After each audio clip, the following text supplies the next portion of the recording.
Jack Carter used to consider himself a man who had everything under control. His life is a neatly stacked domino of business, marriage, and reputation. Each brick was laid with millimeter precision. But the problem was that it seemed to him that someone had begun to quietly pull them out one by one. Friday evening.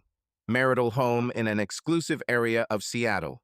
The living room has dim lighting, and there are two glasses of red wine on the glass table, one of which is almost untouched. Lauren sits on the sofa, her long legs crossed seductively, her short black dress emphasizing the curves of her body. Perfect picture. Too perfect. It's like a beautiful set for a play that doesn't go according to script. Jack stands by the fireplace, watching her. She pretends to be busy on the phone, but her gaze betrays tension. Lauren clutches her glass, her fingers tremble slightly, and a barely noticeable but practiced smile appears on her lips. The same smile with which she always tried to hide the lies.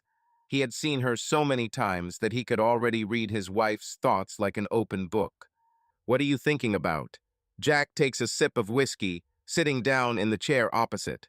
"Nothing special," she answers a little too quickly. "Just tired after a long day." Yes, he leans forward a little. "Interesting. You said that today your shift ended at 4. What made you so tired?" She blinks. A split second is enough to notice that she was not expecting this question. "Well, I stopped by Nikki's. We just sat and chatted. Women's conversations." Lauren takes a sip of wine, her tongue just touching the edge of the glass. She unknowingly plays the role of an innocent wife. Jack can barely contain his grin. "Is it true?" He leans back, pausing. "Are you sure you were at Nikki's?" Lauren freezes. Anxiety flashes in her eyes, but she quickly copes with herself. "What, I should have sent you a photo report." She laughs nervously, trying to turn it into a joke. Jack smiles slowly, but his eyes remain cold. He is in no hurry to reveal his cards. For now. "Of course not. It's just weird that Nikki called me today to see how you were doing. She says she hasn't seen you for a long time." Lauren places her glass on the table, a little harsher than necessary. The sound of crystal fills the silence. Jack sees a barely noticeable nervous spasm running down her neck. She tries to pull herself together again. Maybe she just forgot, or confused days. "We met a few days ago, I guess." Jack shrugs, giving her the illusion of a way out. Lauren relaxes, but only for a moment. Jack notices how her gaze slides back to the phone, which lies next to her on the couch. He knows that if he were to pick it up now, he would see messages that are not intended for his eyes. "Maybe I'm missing, maybe I'm waiting, or maybe something more frank." He studies her movements, remembers every little detail. Her breathing became a little faster. She realizes that his words are not just curiosity. This is a hint that should make her nervous. But she tries to hide it. She slowly gets up from the sofa, smoothly walks across the room, pretending to be looking for something in the locker. The back is straight, the shoulders are tense. Her body screams that she is afraid, but with her words she continues to play the game. "Maybe you're just too suspicious," she says without looking at him. "You've always been like this.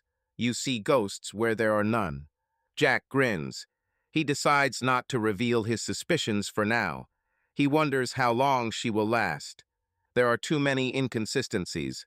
There are too many little details that a normal person wouldn't notice.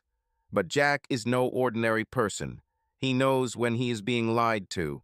And now he doesn't just suspect anymore. He knows. But let her think that he remains in the dark. Let him continue playing. Because now in this game, he is the main player. Jack sat in his office, twirling a glass of whiskey in his hands. The amber liquid slowly rolled along the walls, reflecting the muted light of the table lamp. His gaze was fixed on one point, but in fact he was not looking at the wall in front of him, but into the depths of his own past. The memories rolled in, wave after wave, pulling him back to the day he first saw Lauren. It was 12 years ago, on a summer evening, when the air was warm and the sky the color of faded denim. Jack had just returned from a business trip, tired but happy. A friend persuaded him to go out for a drink just to relax, nothing special. They went to a bar in the city center, a place where people with money and ambitions always gathered. He didn't intend to stay long. Little did he know then that this evening would change his life. She entered the bar like a tsunami suddenly, spectacularly, leaving behind the broken looks of men. Tall, with an exciting figure, long blonde hair flowed over her shoulders in waves. The red dress hugged her body perfectly, highlighting every line. Her smile, a little self-confident, a little playful, instantly attracted attention. Jack noticed her immediately, but did not give in to the first impulse. He watched. I saw how men tried to attract her attention, but she just laughed, allowing herself slight flirtations, as if she was having fun with it. And then she looked at him. It was a short glance, just a second, but there was something special about it. Pure curiosity, challenge, interest. Lauren took a step towards him, and at that moment Jack realized that she was not the kind of woman who was easy to get his hands on. She played, and the rules of the game were hers.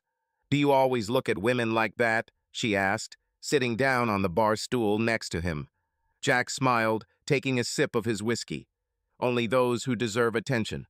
She raised an eyebrow, but sparkles danced in her eyes. "And how many of these have you seen today?" "One." She bowed her head slightly, as if gauging his answer, and then laughed, a low, mesmerizing laugh that made his heart skip a beat for a moment. They talked for hours, about travel, about life, about your dreams.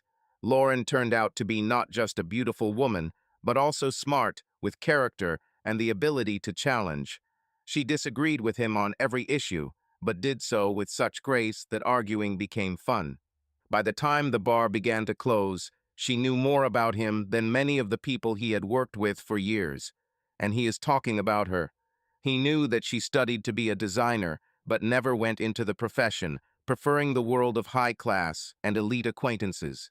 She talked about this not with bitterness, but with a slight grin, as if fate did not burden her at all. "So you often persuade women to stay late?" she asked when they went outside. "Not often," he answered honestly, "but I'm ready to stay with you even until the morning." She looked at him, holding her gaze a little longer than necessary. Then she smiled and stepped closer. "Then let's not rush. Things worth doing take time." And then Jack realized he was gone. That evening, at that moment, she became his drug, a desire that could not be ignored. Returning to the present, he gripped the glass a little tighter. How naive he was then. He thought he had met a woman who would make him happy. After that night in the bar, their story developed rapidly, but with sparks that did not give a second of rest. Lauren was never a woman who slowly entered a man's life. She burst into it, leaving marks on the sheets, skin, and mind. Jack found himself in her network, but it was not an ordinary trap, but a whirlpool of passion, challenge, and mysterious attraction. They met on the roofs of skyscrapers to drink wine under the stars, disappeared on weekends without warning, forgetting about phones and business.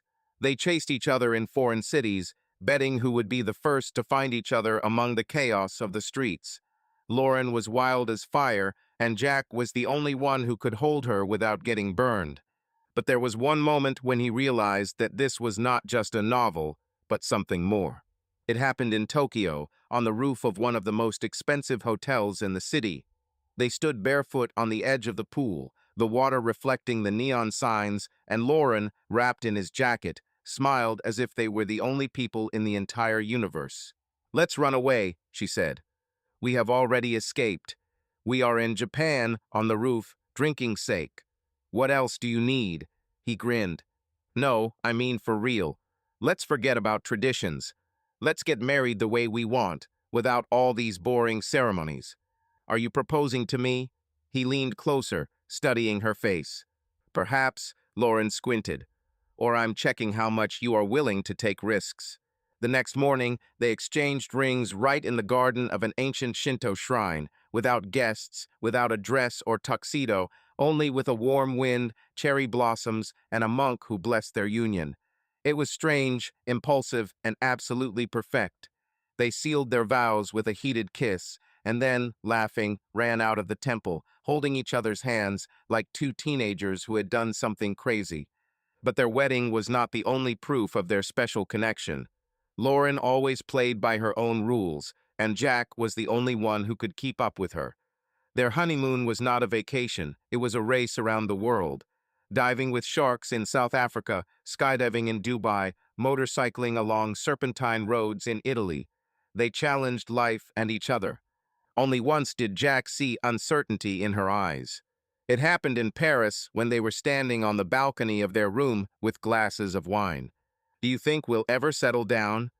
Lauren looked at him as if thinking about the future for the first time. "Do you want to?"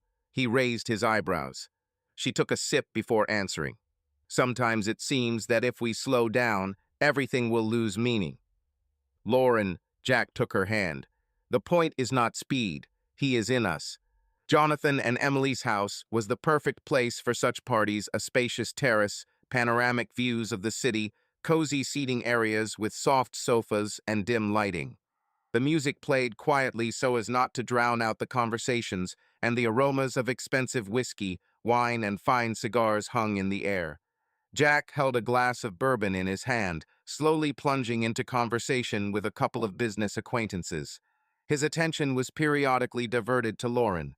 She was the center of this party. The light black dress emphasized her impeccable form, and her golden curls cascaded over her shoulders as if created to attract glances. Lauren laughed easily, touched the shoulders of her interlocutors in time with the conversations. Her voice sounded warm and lively. She knew how to control attention and did it masterfully. That's when Jack noticed Ryan Holt. Tall, confident, with the impeccable smile of a man who always gets his way. He was the husband of Nikki, Lauren's best friend.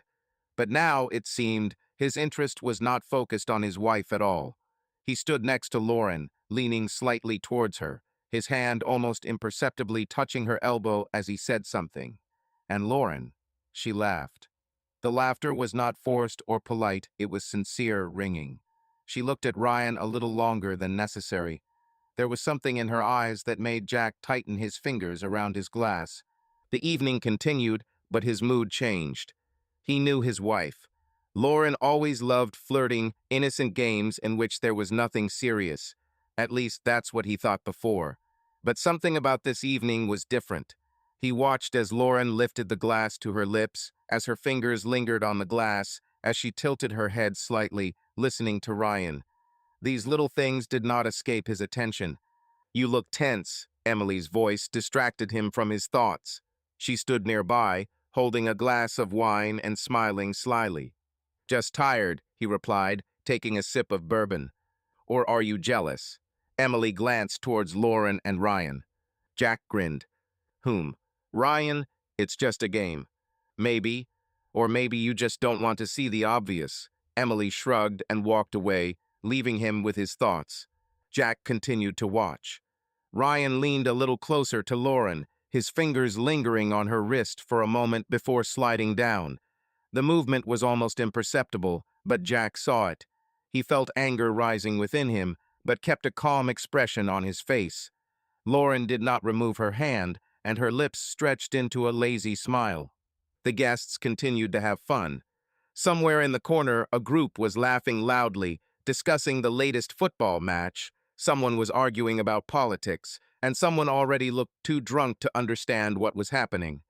But for Jack, this evening came down to one picture: Lauren and Ryan, their two light touches, their glances, their invisible connection.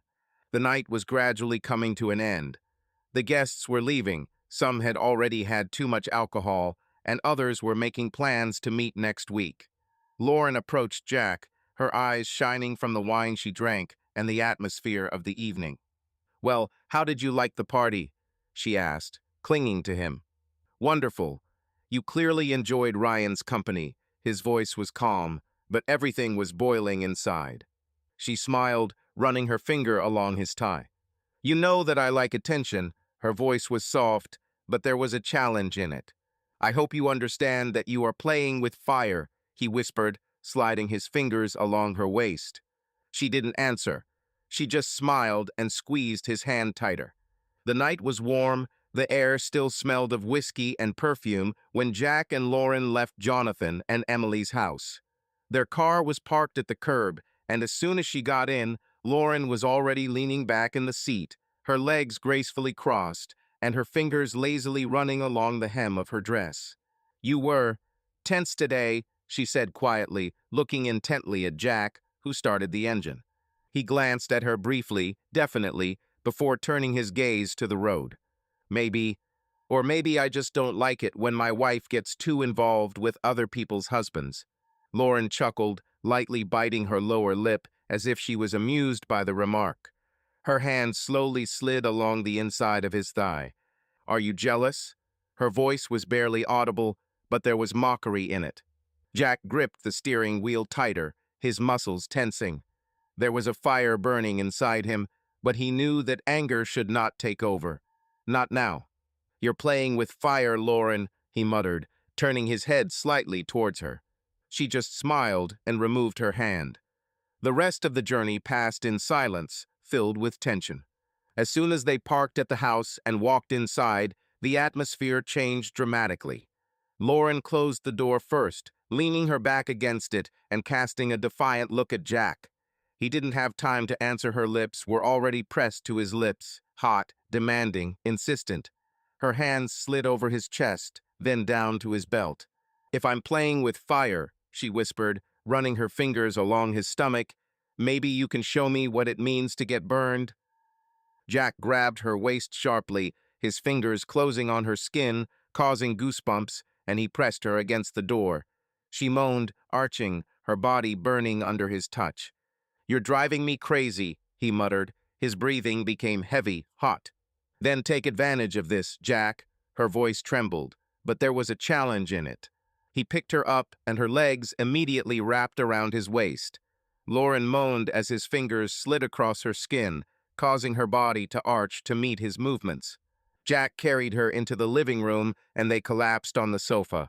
Her fingers dug into his shoulders, pulling his shirt off. Her lips slid along his neck, leaving light bites. His hands knew her body thoroughly. Their movements were coordinated, instinctive, almost primitive. Lauren threw her head back, her eyes sparkling with excitement, her breathing ragged. He ran his fingers over her lips, making her moan in response. "You are mine," he whispered. "Always," she replied, squeezing his hips. They moved in the same rhythm, their bodies found harmony, a long-studied dance of passion. Their moans filled the room, every movement, every kiss ignited a fire inside that did not go out. As their climax hit them both, Lauren screamed his name, arching her back, and Jack clenched his teeth, feeling their bodies peak together. They collapsed on the sofa, out of breath, covered in sweat, but with happy, satisfied smiles on their lips. For some time, they just lay there, enjoying the silence after the storm. Lauren was the first to break the silence, lazily running her fingers over his chest. "So you were jealous." Her voice was mocking, but there was contentment in her eyes. Jack took a deep breath, rolling over to look into her eyes. "Maybe," he smirked slightly, running his finger over her lower lip. "But you still belong to me." She smiled, pulling him towards her. Always. Jack always took pride in the fact that he knew Lauren better than anyone. He noticed the slightest changes in her behavior and caught the subtle nuances of her mood. They had been together too long for him to not sense when something was wrong. Lauren has changed lately. They were subtle details, but they added up to a picture he couldn't ignore. At first it was little things. She began to spend more time on her phone, rereading messages, smiling at the screen, but noticing his gaze, she immediately turned off the screen or put it aside. Their conversations at dinner became shorter, as if she was answering questions out of inertia, but her thoughts were far away. Jack knew her well enough to know that she wasn't just tired. The most alarming thing happened at night. Their bed was always a place where they could forget about everything, dissolving into each other. But now, when he pulled her towards him, her body seemed cold. She responded to his touch less and less, and even when they made love, he felt that her thoughts were somewhere far away. She no longer looked into his eyes the way she used to. One night, he tried to start a conversation. Lauren lay next to him, Her back turned to him, and her phone was glowing on the nightstand. "Are you okay?" he asked, gently touching her shoulder. "Of course," she answered too quickly, without turning around. "You have become different."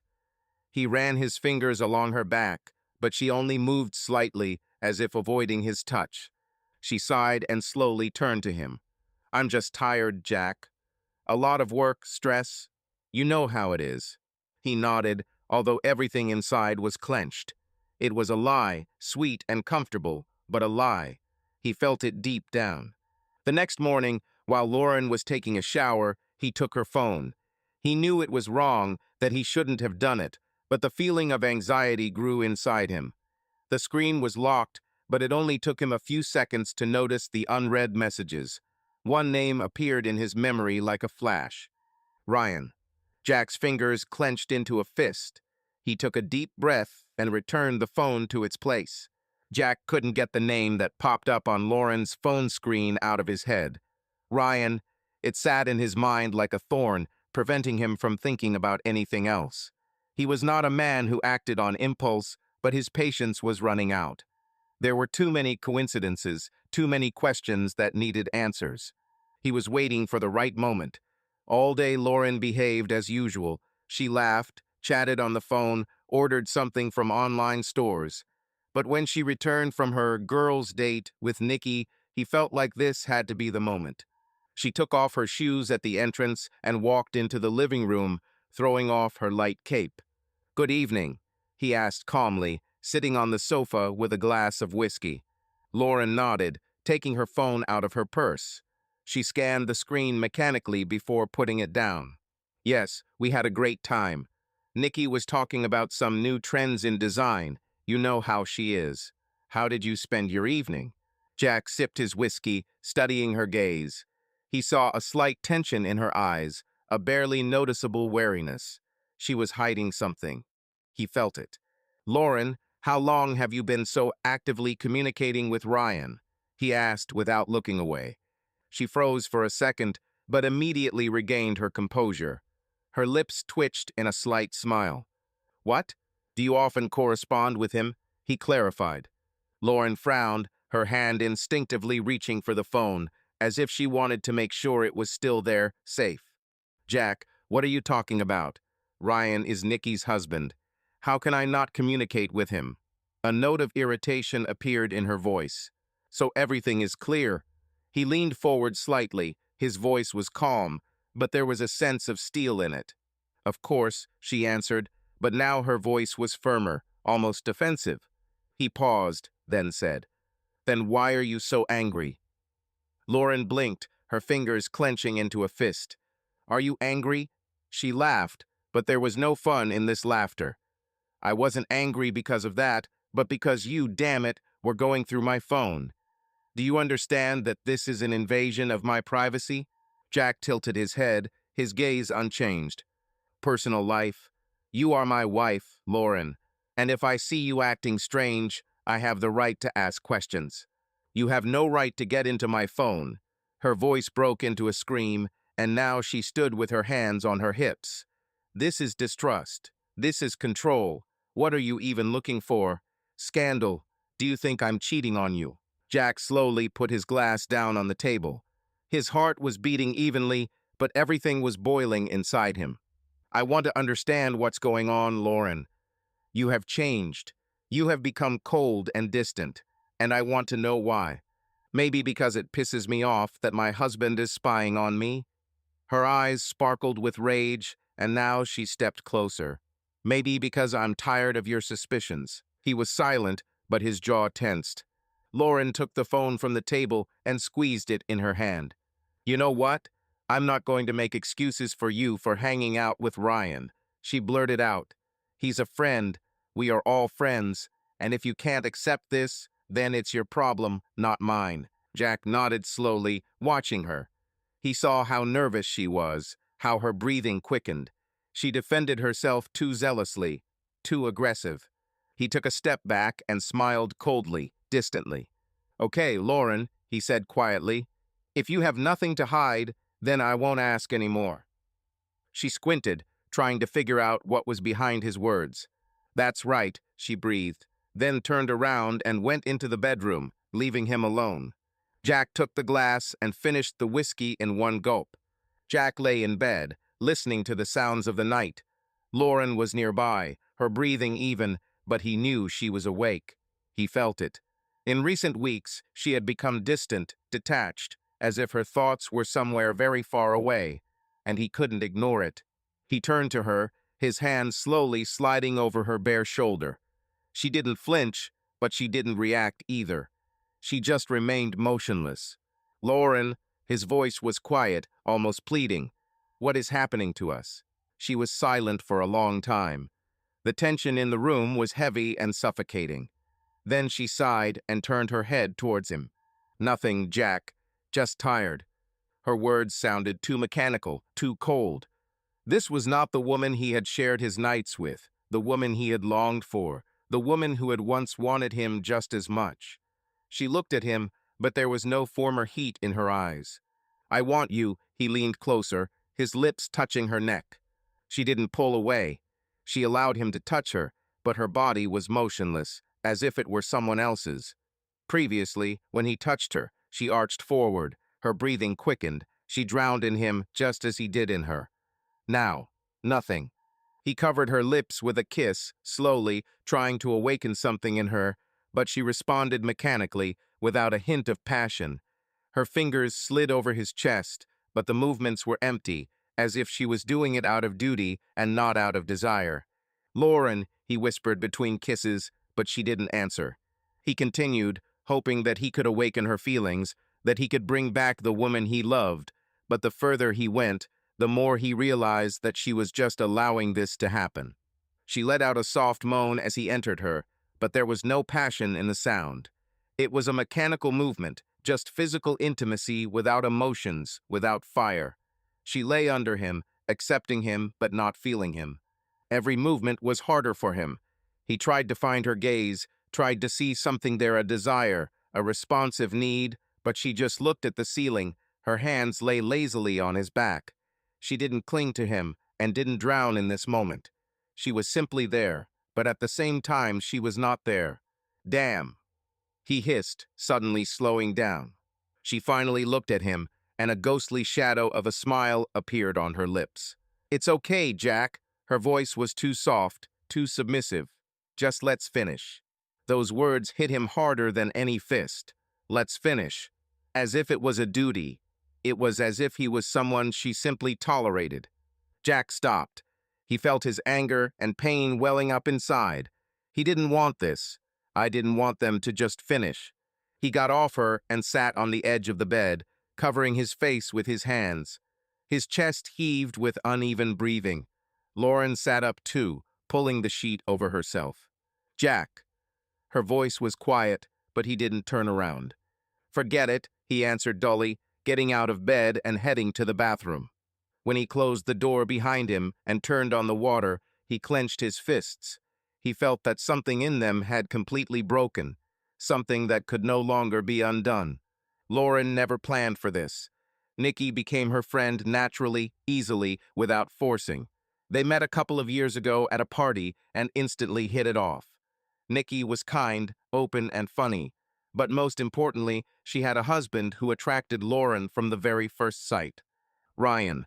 Tall, confident, charismatic. A man who knew how to control himself, but there was always a hidden sparkle in his gaze, a hint that something dark, untamed lay beneath the surface. Ever since Lauren met him, she couldn't get him out of her head. He moved confidently, spoke slowly, and his smile was always slightly predatory. She didn't just notice it, she literally caught every detail, every moment when his gaze lingered on her a little longer than on others. At first it was innocent flirting, fleeting glances across the table, light touches that could pass for accidental. Lauren knew how to play. She loved to catch the reaction of men, loved to see how they let their guard down. Nikki didn't notice, she trusted her too much. Lauren smiled at her, told her how much she admired her family, but there were completely different desires in her thoughts. She wanted to try something she probably shouldn't have. The more time they spent together, the stronger the tension became. Lauren felt her heart speed up as Ryan walked by, her body reacting to his voice. She saw that he noticed it too, but still kept his distance. It irritated her and excited her at the same time. Fantasies become reality one evening when the three of them went to a corporate party. Nikki got tired and left early, leaving Lauren and Ryan alone at the bar. They were sitting too close. She could smell him, the faint aroma of expensive whiskey and woody cologne. The atmosphere was right. Dim lights, music in the background, drinks that made their thoughts a little bolder. "You like to play with fire, Lauren," Ryan said as she leaned closer, her lips almost touching his ear. "Only if I know that this fire won't burn me." Her voice was low and playful. He looked at her, and the very expression she was waiting for flashed in his eyes, a mixture of desire and repressed temptation. "We can't," he whispered. "But you want to," she replied, running her nails down his arm. 20 minutes later, they were already in the hotel room. Lauren barely had time to close the door behind her when Ryan abruptly pushed her against the wall. His lips covered hers with greed, which made her understand that he had been restraining himself for too long. "You're damn dangerous, Lauren." His voice was hoarse and low. "And you like it," she smirked before pressing her lips to his again. He tore her dress, not caring about tenderness. She moaned in a mixture of pain and pleasure, her nails digging into his shoulders. His hands slid down, exploring every inch of her body. "Fuck, Lauren," he moaned, pressing his lips to her neck, leaving marks on it. She moaned, arching towards him, her fingers trembling with anticipation as she unbuckled his belt. She wanted him right now, without foreplay, without talking. "Do you know how long I've wanted this?" Her voice trembled with excitement. "You're crazy," he breathed, pressing her to the bed. "Show me, Ryan," she grinned, pushing him down. "Show me how crazy I am." And he showed. Without words, without doubt. He moved roughly, forcefully, holding himself back just enough to keep from losing control completely. Lauren screamed, digging her nails into his back, demanding more, provoking him to become even more violent. Every movement, every moan was wild and unbridled.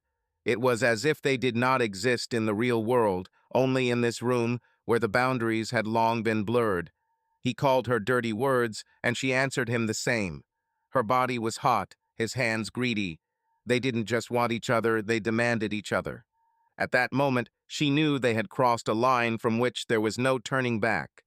This was not a one-time weakness. It was a fire that could not be put out. When it was all over, they lay panting, covered in sweat and torn sheets. Ryan looked at her, his chest heaving. "We're in shit," he muttered. Lauren laughed, running her fingers over his chest. "No, Ryan, we've just started." After that night, everything changed. Lauren and Ryan couldn't stop anymore. Their first crazy sex in a hotel was not an accident, but the beginning of something much more dangerous. They found new excuses to meet. Dinners with Nikki, random coincidences in cafes, quick, stolen moments in dark alleys. The thirst they had kindled needed feeding, and they gave each other everything they could. Each new date brought even more adrenaline. Lauren felt the excitement not only from Ryan, but also from the game itself, from the danger of being discovered. She sent Nikki messages telling her how much she missed her, and at that moment her legs were spread for her husband. Ryan knew it was wrong, but he couldn't stop. He felt that this affair was tearing him apart from the inside, but as soon as he found himself back in Lauren, common sense disappeared. They became more careful, but not enough. And Jack felt that something was wrong. At first, it was little things. Lauren began to stay late more often, saying that she urgently needed to go somewhere on business.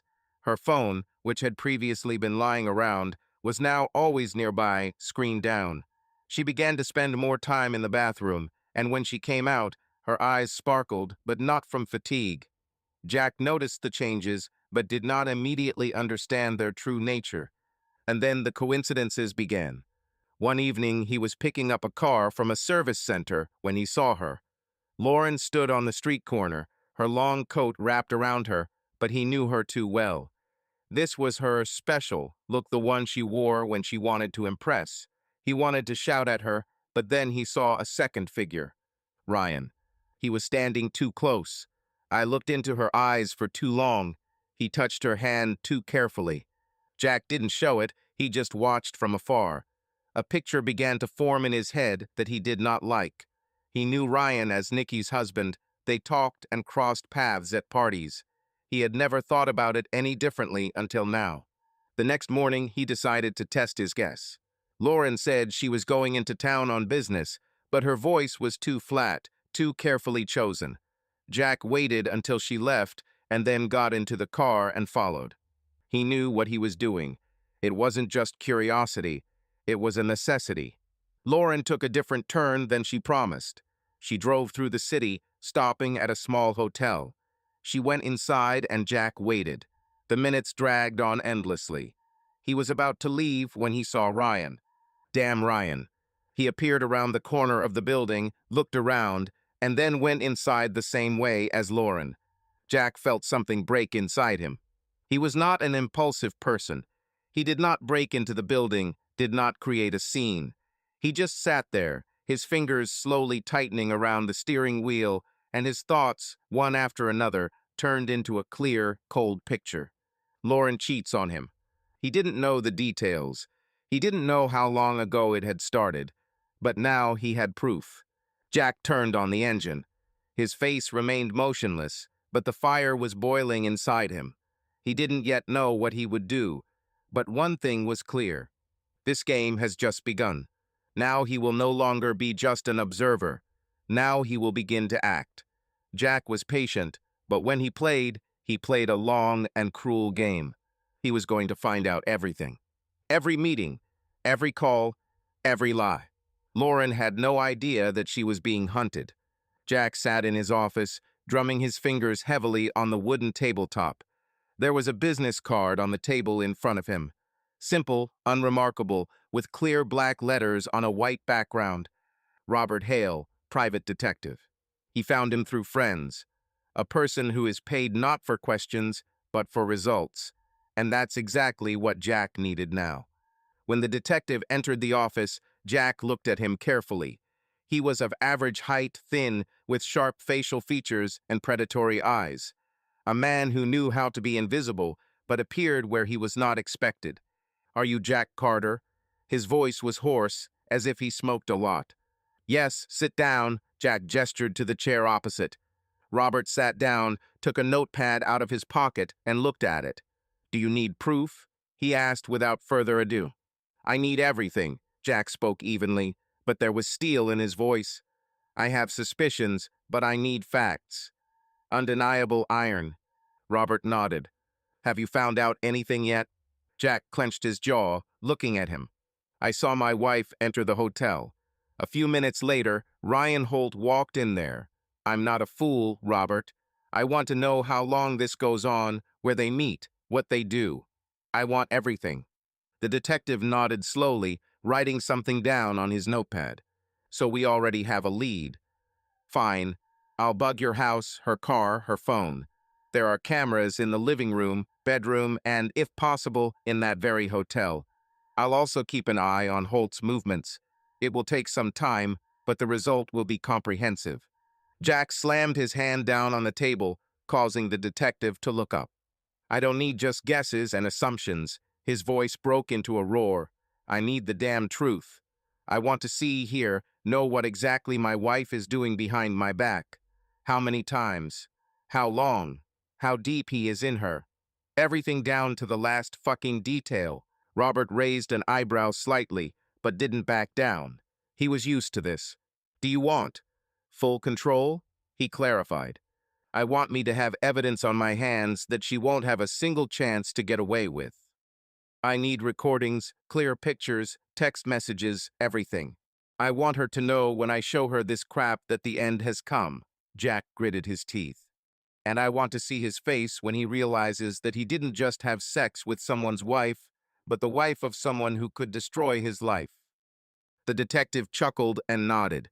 "You pay for information, Mr. Carter. I'll get it. But be careful. Sometimes people think they are ready for the truth, and then they receive it and realize that it's not." Jack leaned forward slowly, his gaze icy. "Trust me, Robert. I'm already ready. The only question is whether she is ready. Robert silently wrote something down on the notepad, then stood up, putting it back in his pocket. Then I'll start. In a week, you will have the first results. Jack nodded. He knew that this week would be his longest. When Robert left, he picked up a glass of whiskey, took a sip, and closed his eyes tiredly. Soon he will know everything. And then the real game begins. Jack was sitting in his office. A video was open on the laptop screen in front of him. His fingers clenched into fists, but outwardly he remained motionless, as if carved from stone. Everything was seething inside, but he kept himself under control. The file was handed over by the detective. "Open it when you're ready," Hale said, handing over the flash drive. Is he ready? The hell with it. But he needed to see. Jack pressed play. The hotel number lit up on the screen. The camera is installed perfectly, everything is visible. Lauren in one of his expensive dresses, which he himself gave her. Ryan, his shirt unbuttoned, smiles lazily, leaning on the edge of the bed. "Are you sure he won't suspect anything?" Ryan says with a muffled laugh. "Are you serious?" Lauren grins, kicking off her shoes. "He doesn't notice anything at all. All he needs is for the house to be clean and dinner on the table." Jack clenched his jaw, feeling everything boil inside. Another key press, and the video continues. Ryan grabs her by the waist and pulls her sharply towards him. Lauren gasps, laughs, clings to his shoulders. "Fuck," he breathes, pulling her dress off, leaving her in just her underwear. "You always turn me on so fucking much." She smiles, slowly sliding her hand over his chest, then down. "Maybe because with you I want more than just quickly and without emotions." She kneels in front of him, her hands deftly unfastening his belt, and there is not an iota of doubt in her gaze. Jack watches his wife do for another man what she has never done for him. Ryan freezes, his fingers burying themselves in her hair. "Damn, Lauren, your girlfriend is a real log in bed, and you were made for this," he exhales, arching his back. Lauren laughs as she continues her movements, then abruptly pulls away and licks her lips, watching his reaction. "I know, honey. I've wasted myself for too long on someone who doesn't know how to use me the way I need." Jack clenched his fists. The video continued, but he had already seen everything. I heard everything. He watched his wife give herself completely to another, allowing Ryan to do things to her that she had never allowed Jack to do. How she moans, arches, digs her nails into his back. How she suffocates from the pleasure that she never had with her husband. His blood was boiling, his vision was clouded by rage, but he didn't let her take over. Not yet. Jack sat at the table in a small, cozy cafe, crossing his arms over his chest. Nikki sat opposite him, frowning. Her hands were shaking. She clutched the coffee cup as if it could hold her in reality. Her gaze darted, her lips pressed into a thin line. She looked confused, but not yet broken. "It's not funny, Jack," she finally managed to say. You must be mistaken." Ryan couldn't. Jack took a deep breath, holding back his anger. He knew that was what she would say. No one wants to believe that the person you love is having sex with your best friend behind your back. "I wish I was wrong, Nikki. But I'm not wrong." His voice was low and cold. "I wouldn't waste my fucking time if I wasn't sure." She shook her head, smiling nervously. "No, this is some kind of mistake. He loves me. He is not capable." "Oh, believe me, he's capable," Jack interrupted her. He reached into his pocket, took out his phone, and opened the video. "Look, and then tell me I'm wrong." Nikki froze. Her face turned pale when she saw the screen. At first, she turned away, pursing her lips, but Jack roughly shoved the phone closer. "Don't look away. You should see this." She slowly turned her gaze to the video. At first, all that was heard was breathing and laughter, and then the moaning began. Bright, loud, and Nikki recognized that voice. The damn voice of her best friend. She looked. She watched as her husband impaled Lauren on himself. The way she arches, the way her nails dig into his shoulders. She watched as Ryan squeezed her hair and whispered dirty words. I listened to what he called her log in bed, and Lauren is the best she's ever been. Nikki covered her mouth with her hand, but tears were already streaming down her cheeks. She was breathing sharply, convulsively. No, she whispered. No. Jack took the phone back, turning off the video. It's true, Nikki. They had sex behind your back. Behind me. For weeks. Maybe for months. And guess what? He leaned closer, his eyes dark and full of icy rage. I'm not going to start a fucking scandal. No, I want more. She sobbed, but looked up. Now there was more than just pain in her eyes. Now there was anger. What do you want? Her voice trembled. I want to destroy them. Break their lives into pieces. Do you understand, Nikki? I don't want them to just repent. I want them to pay. She looked at him for several long seconds, and then her lips trembled. Her hands stopped shaking. What do you suggest? She asked, slowly wiping away her tears. Jack grinned. We will make sure that they expose themselves. We'll make them believe they can get away with it, and then when they least expect it, we'll strike. Let's smear them through the mud so that they will never be able to stand up again. Are you sure we can pull this off? Nikki frowned, her lips trembling from tense breathing. Yes, Jack nodded, his fingers clenching into a fist. I know her weak points, and I know his weaknesses. They are used to thinking that they are in control of the situation, and we will simply quietly take everything from them. Nikki thought about it. She was silent for several moments, as if trying to piece herself together. Then her lips curled into a crooked smile. Do you think I'll just sit and wait? She glanced at the phone that was still lying in front of them. I want to see them destroyed. I want to see Lauren cry and see Ryan lose everything he has. I want him to know that I'm not just a wife to be used and thrown away. Jack nodded. Then we will begin to act. I'm not going to wait for them to make a mistake. We ourselves will create a situation in which they will paint themselves into a corner. And what do you propose? Her voice was firm, but there was a boiling rage inside.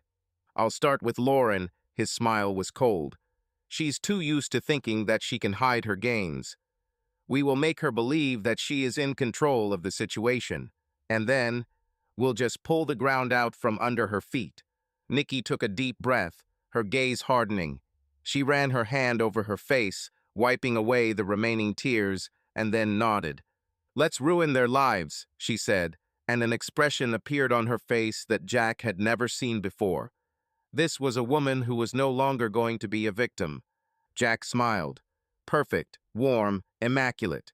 He ate breakfast with Lauren, chatted about work, kissed her temple before leaving, and sent sweet messages during the day. He was caring, attentive, and loving. The kind of husband every woman dreams of. The kind of husband that Lauren stopped deserving a long time ago.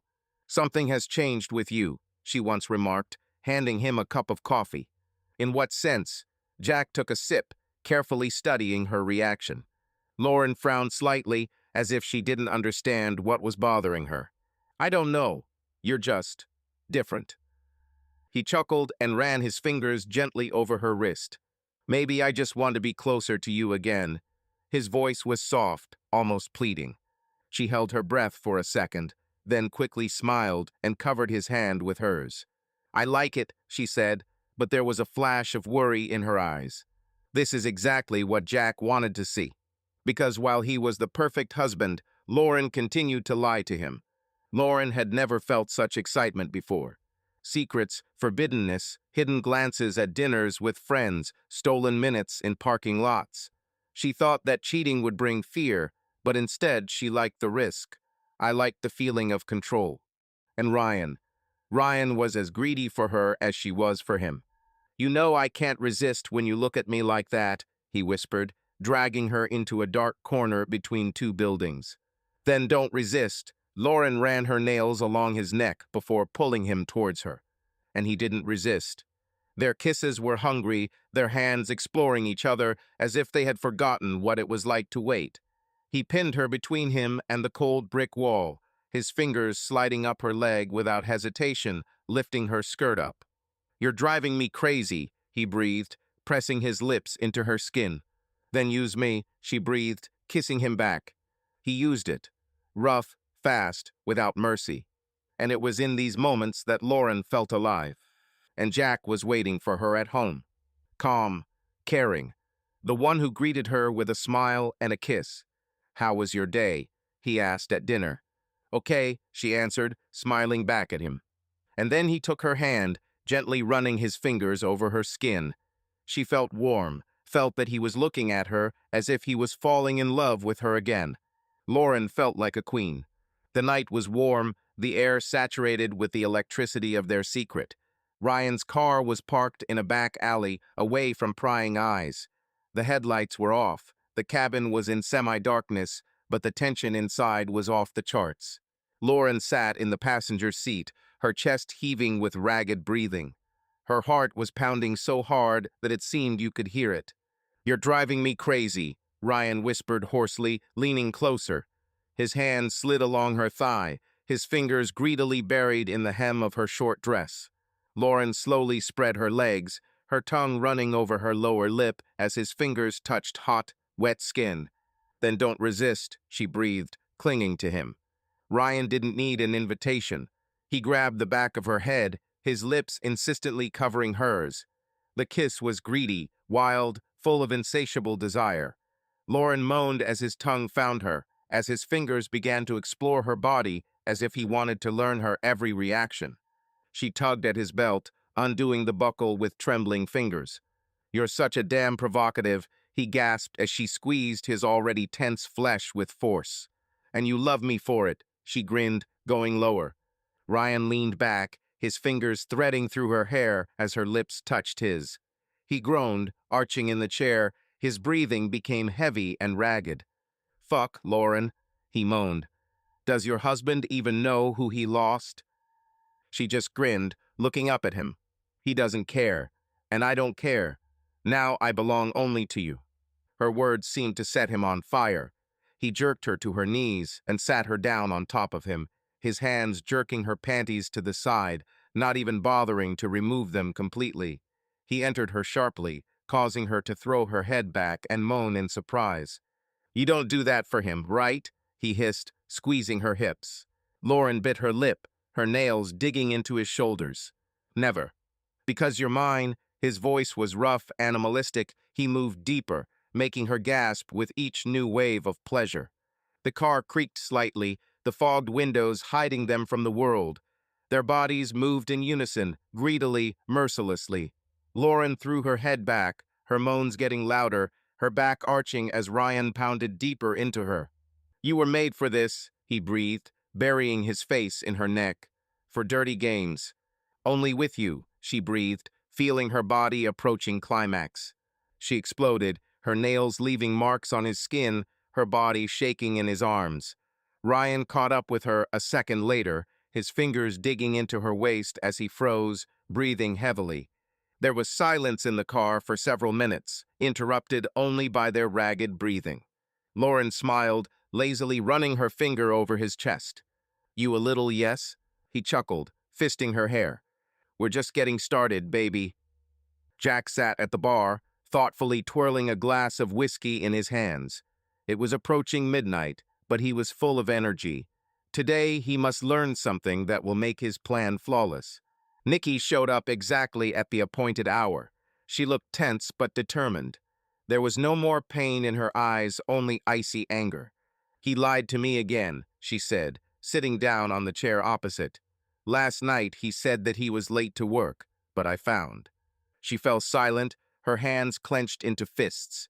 Jack leaned forward, his gaze darkening. "What did you find?" She pulled out a small transparent bag from her bag and threw it on the table. There was a used condom inside. "In the glove compartment of his car," she muttered through clenched teeth. "That bastard didn't even bother to clean up the evidence." Jack grinned, holding up the bag with two fingers. "Clueless. Does he think that if he has sex with my wife, he is invulnerable? I was wrong." He squeezed the bag in his fist. "At least Lauren cares about the conspiracy, but your man is just an animal who doesn't care about the consequences." Nikki exhaled heavily, her lips trembling. He thinks I'm stupid, Jack. He thinks that I will sit and endure, close my eyes. But you know what? Her voice became harsh, almost threatening. He was wrong. Jack nodded. That's why we'll break it. Let's start from the most painful place. Does Ryan have debts? Problems? Nikki grinned, her eyes flashing with gloating. What other ones? He's up to his neck in shit. He spends more than he earns, bets on sports, and recently some guys called me and asked about him. At first, I thought it was a mistake, but now. Debts to whom? Jack narrowed his eyes. People who are not joked with. Bandits, bookmakers. I heard him talking on the phone. They gave him time. If he doesn't give the money back, he's screwed. Jack thought for a moment, then nodded slowly. This can be used.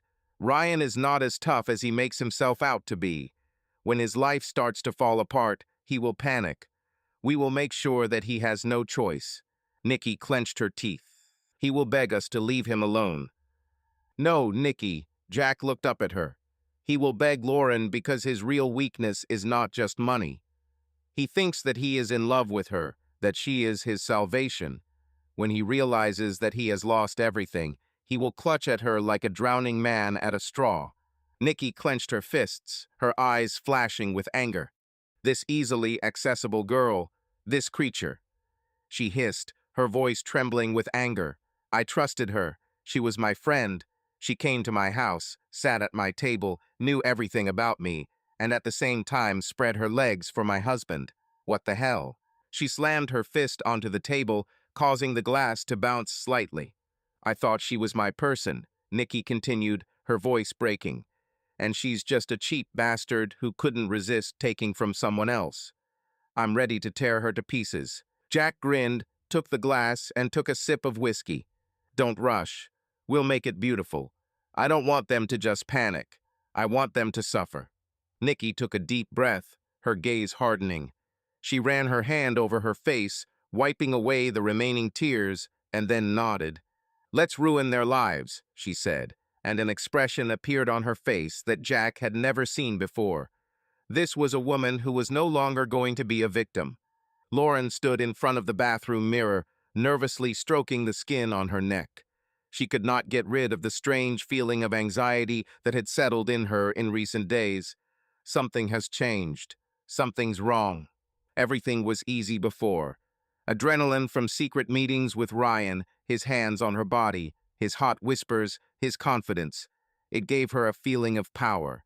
But now she was starting to notice little things that made her doubt. Jack has changed. He didn't ask any more questions, no longer tried to find out where she was or with whom. He just smiled.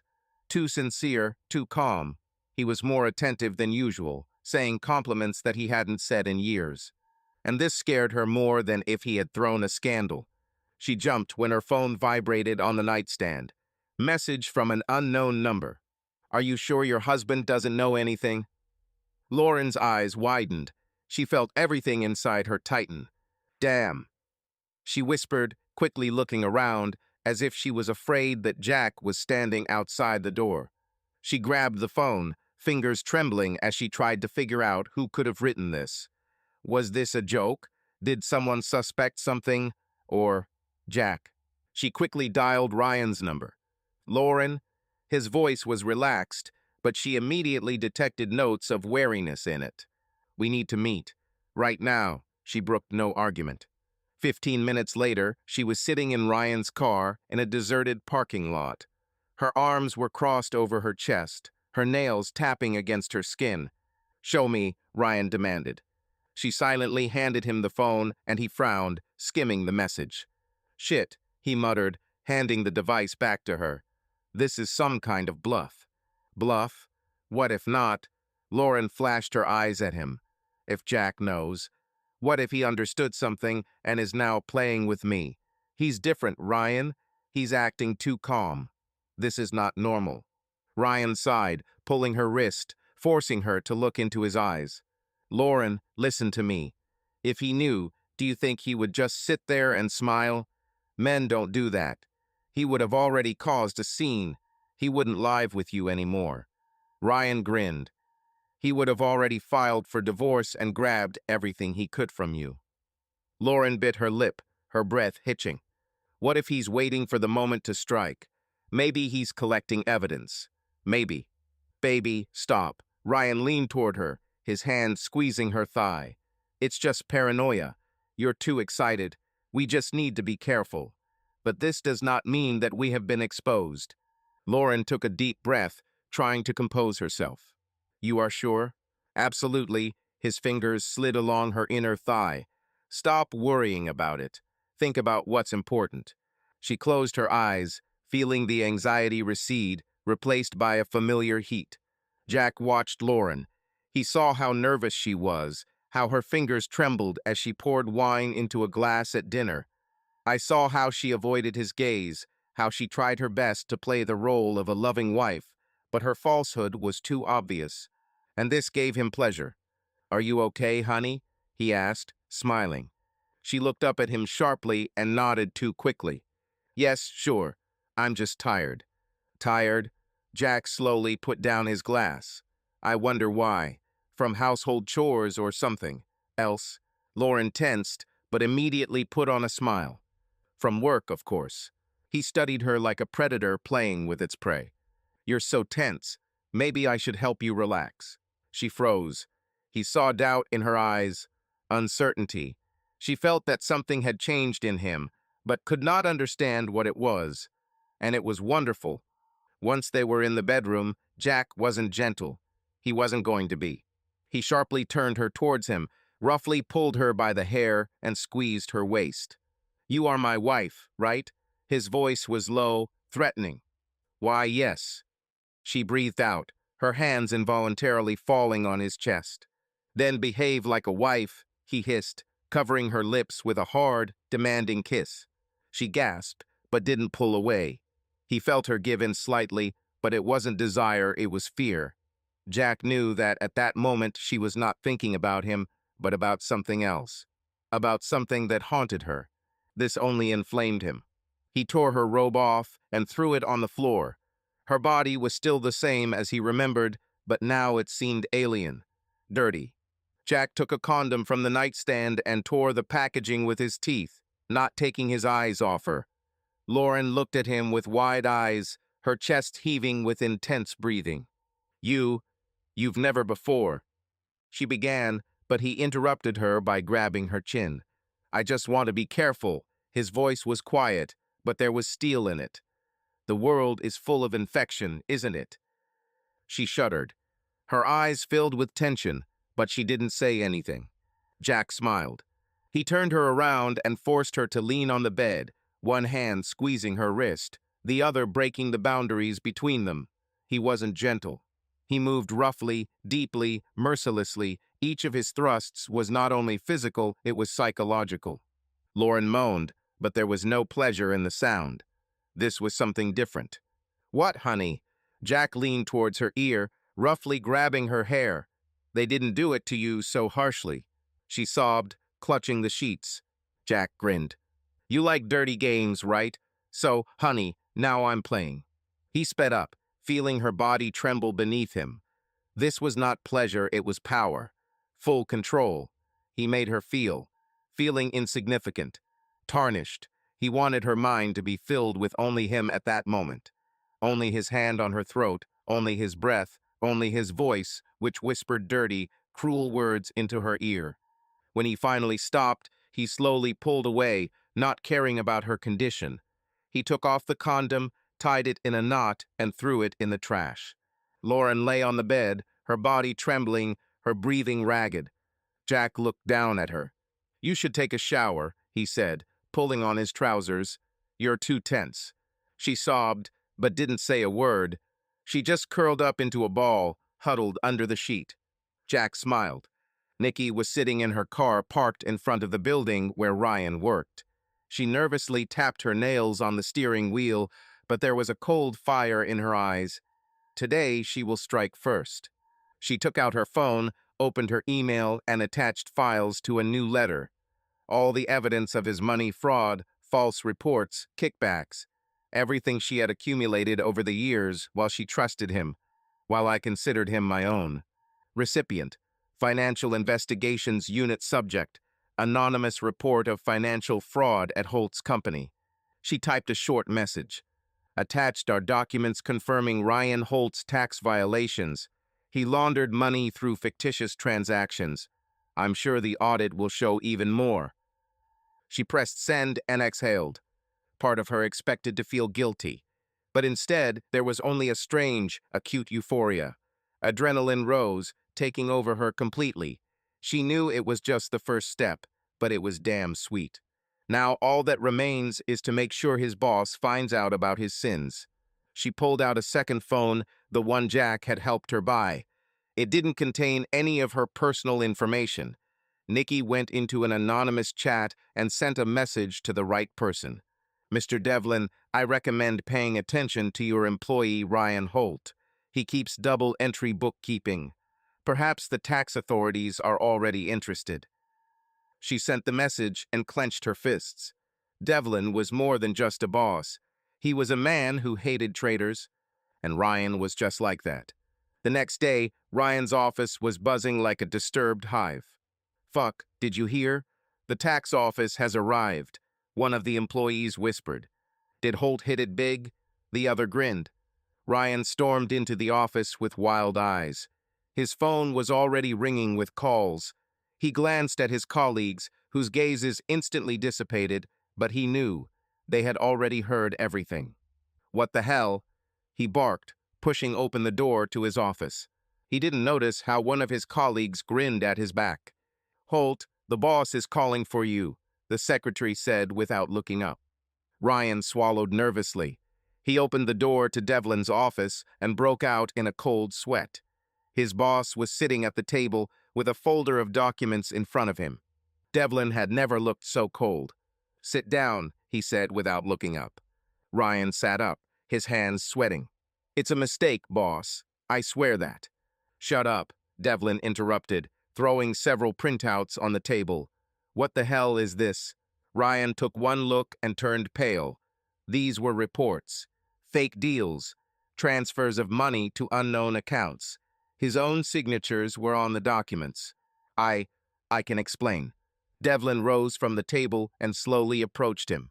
I don't care about your explanations, Holt. I want to know who snitched. Ryan swallowed. He had no idea. Someone dug up all this information.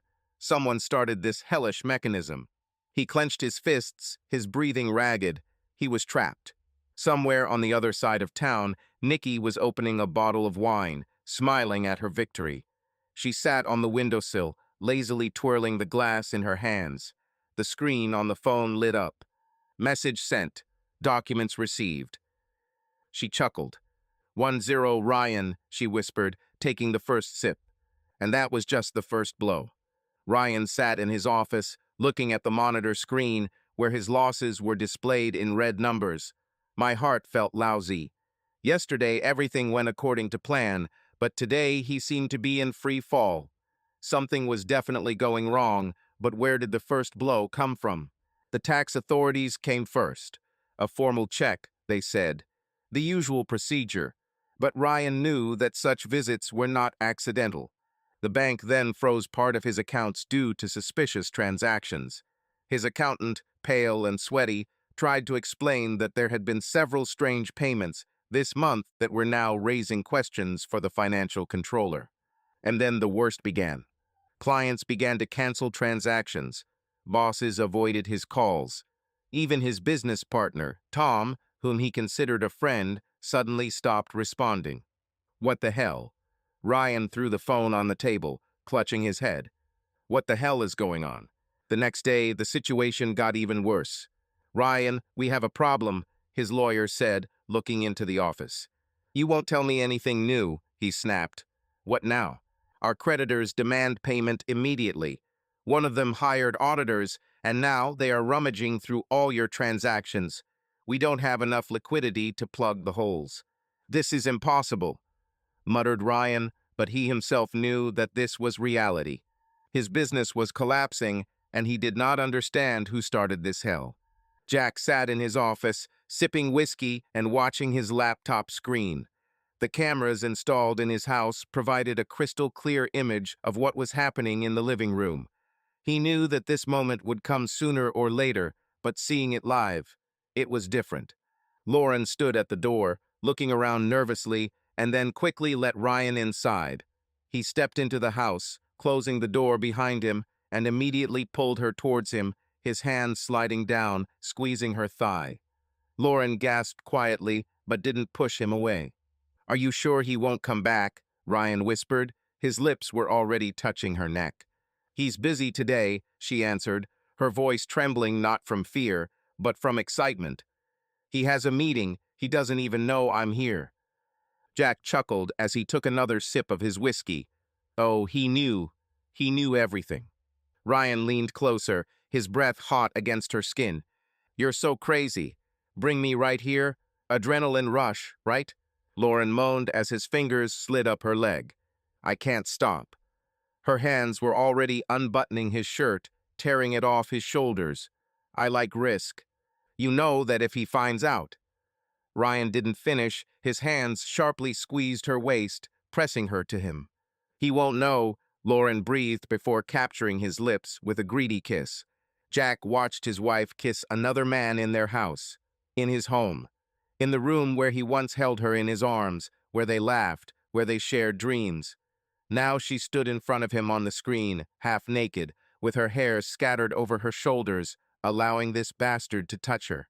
She threw her leg over him as Ryan pushed her against the wall. His hands explored her body without hesitation, and she only pushed him to do more. "Let's do it right here," he whispered, tearing off her underwear. "On your couch." Lauren moaned, arching forward. "Fuck, this is so crazy," she whispered, her fingers already unbuckling his belt. "You love it, don't you?" Ryan grinned, pushing her onto the couch. He loomed over her, his hands knew no bounds, his breathing became heavier and his movements more insistent. Lauren arched under him, her lips parted, her eyes clouded with passion. Jack didn't look away. He didn't allow himself to blink. He had to see everything, should have remembered every detail. He watched as Ryan grabbed her roughly, as Lauren lost control, as their bodies moved in unison. I heard her moaning, calling his name, begging him not to stop. She had sex with her lover in her husband's house, and she thought that her husband knew nothing. He could stop them right now, could have burst into the living room and destroyed them with one blow. But that would be too easy, too corny. Jack leaned back in his chair, exhaling slowly. He will wait until they feel completely safe, and then he will crush them both. Ryan was sitting in his car. His phone lay on the passenger seat, the screen lit up with messages, one after another. "You screwed up, Holt. Where's the money? The deadline is up. You have 48 hours. If you don't figure it out, we'll figure it out ourselves." My heart was pounding so hard that it seemed like it was about to burst out of my chest. These weren't just collectors. These were the people he had spent his entire life trying to avoid. People from whom they did not borrow for no reason. Someone ratted him out. But who? Jack leaned back in his chair, watching the screens. He saw Ryan gritting his teeth, tapping the steering wheel nervously, checking his phone over and over again, as if hoping the messages would disappear on their own. "Come on, bitch, start panicking," Jack muttered, sipping his whiskey. Nikki did her part. She leaked information to the right people, and now the chain of destruction began to unfold. But that was not all. Jack opened the laptop and launched the program. A couple of seconds later, another message appeared on Ryan's phone. "We know it's not all your fault. You have a rat." Ryan froze. The veins in his neck bulged as he read the message. He didn't even immediately realize that he was holding his breath. Rat? Who? He began to frantically replay the latest events in his head. Who could have leaked it? Who could know about the money, about the deals, about the bandits? My head started spinning. Lauren sat on the bed, looking in the mirror. She had a feeling that everything was not going as it should. Jack was acting strange. He was too attentive, too gentle, too patient. He couldn't help but notice that she had become nervous. Ryan has changed too. He became irritable and lost his temper easily. Something was gnawing at him from the inside. And now he burst into her house, slamming the door behind him so hard that her heart jumped. "Ryan," she said warily, but he was already walking towards her, his eyes burning with anger. "I need to know one thing." His voice was low, threatening. "Did you say anything to anyone?" Lauren blinked. "What are you talking about?" Ryan moved closer, squeezing her shoulders so hard she winced.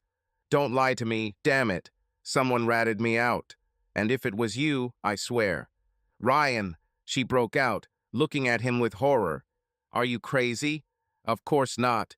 Why do you even think that?" He looked at her for a few seconds, then abruptly turned away, clutching his hair with his hands.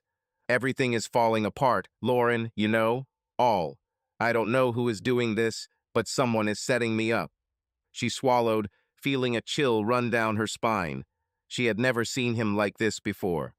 "Ryan," she said carefully, "we'll figure it out, okay? Maybe you're just." He turned around sharply. I'm not making this up," he growled, punching the wall. "Damn it, Lauren, if you know something, if you told someone something, tell me now." She took a step back, her lips trembling. I, I don't know anything." Ryan clenched his jaw, looking at her from under his brows. Something inside him told him that she was telling the truth, or she was simply too good an actress. But now he could no longer trust anyone. Lauren glanced at Ryan as he abruptly turned off the road and into a dark parking lot behind an abandoned warehouse. The rain drummed lightly on the roof of the car, creating a dull rhythm, but inside the car the air was tense, saturated with adrenaline and anger. "Ryan, what are you doing?" Her voice was trembling, but not from fear, from excitement. She saw how he was on edge, how his fingers clenched on the steering wheel, how his jaw tensed. "Shut up," he barked, turning off the headlights. "Just shut up." Lauren took a slow breath, her stomach churning at the abruptness. Damn, he was furious. Tense, angry, ready to explode. But that's exactly what turned her on. This chaos, it was a fury that he could barely contain. She reached for him, her fingers sliding along his thigh, up his inner thigh. "You're on the edge," she whispered, sliding her lips to his ear. Ryan rushed towards her, roughly pulling her by the back of her head. His lips pressed against hers with force, with greed, with a hunger that he could no longer contain. He bit into her, grazed her lower lip with his teeth, squeezed her thighs so hard that he was sure to leave marks. "You're driving me crazy," he breathed, his voice low, almost a growl. "Damn rubbish. Do you even understand what you're doing to me?" Her breathing hitched as he yanked her around, forcing her to kneel on the seat. "Then don't resist," she breathed, biting his bottom lip. He didn't resist. Ryan lifted her skirt roughly, his fingers digging into her skin, hot, insistent, proprietary. Lauren gasped as he suddenly spread her legs, his hand sliding between her thighs. "You're already horny," he chuckled, his fingers moving deeper. "Damn, you like it, huh? Do you like having sex with a guy who has trouble on his tail?" "I like it when you're angry," she admitted, biting her lip as his fingers worked inside her. "When you can't control yourself." He cursed, jerking his belt unfastened. "Spread your legs wider," he commanded, his voice saturated with irritation, anger, but also desire. Lauren obeyed, her body trembling with anticipation. He entered her sharply, without warning, causing her to scream and dig her nails into his shoulders. "Quiet," he hissed, pressing deeper. "You don't want anyone to hear us, do you?" Lauren arched forward, her breathing turned into hoarse, ragged moans. The car creaked, its windows fogged up, creating an invisible barrier between their world and the rest of reality. At that moment, nothing existed except his strong hands on her waist, his lips on her neck, his movements sharp, hard, desperate. Ryan had sex with her as if he was trying to forget everything. About debts, about problems, about fear. And Lauren was lost in the chaos. She adored this. This wild, uncontrollable sex, this adrenaline. She gasped as he squeezed her neck, his dark eyes boring into hers as he whispered through his teeth. "You are only mine, do you hear? Only mine." She couldn't answer. She was too busy with pleasure that consumed her entirely. Loud music, dim lights, the hum of voices, the club was crowded. Lauren felt a wave of excitement, adrenaline, recklessness. She no longer thought about the consequences. All that mattered was he. Ryan. His gaze burned right through her. Their bodies haven't touched yet, but she's already felt his touch. "You're crazy," he chuckled as she slid closer to him, her breasts almost touching his torso. "Isn't it enough for you?" "It's never enough for me." Her voice was low, saturated with promise. He pulled her by the wrist, his fingers sliding along the inside of her palm. Electricity ran through her body. "You're playing with fire." "Then set me on fire." She bit her lip, her eyes sparkling with desire. They couldn't wait. They didn't want to. They needed each other right now. Ryan grabbed her tightly around the waist and pulled her through the crowd towards the back rooms. They slipped into a narrow corridor beyond, which were toilets and service areas. "This way," he jerked open the door to the technical room. The smell of metal shelves, locked cabinets, and dusty air filled the space, but they didn't care. As soon as the door slammed behind them, he pushed her against the wall. "You're driving me crazy." His lips moved insistently along her neck while his hands unzipped her dress. "Do you even understand? How dangerous are you?" Lauren arched, her breathing becoming ragged. "And what are you going to do about it?" Her fingers were already tearing the buttons of his shirt. Ryan didn't answer. He leaned towards her, his lips covering hers in a greedy, insatiable kiss. His hands walked over her body, exploring every curve. She moaned as his fingers greedily squeezed her breasts. "Damn, Lauren."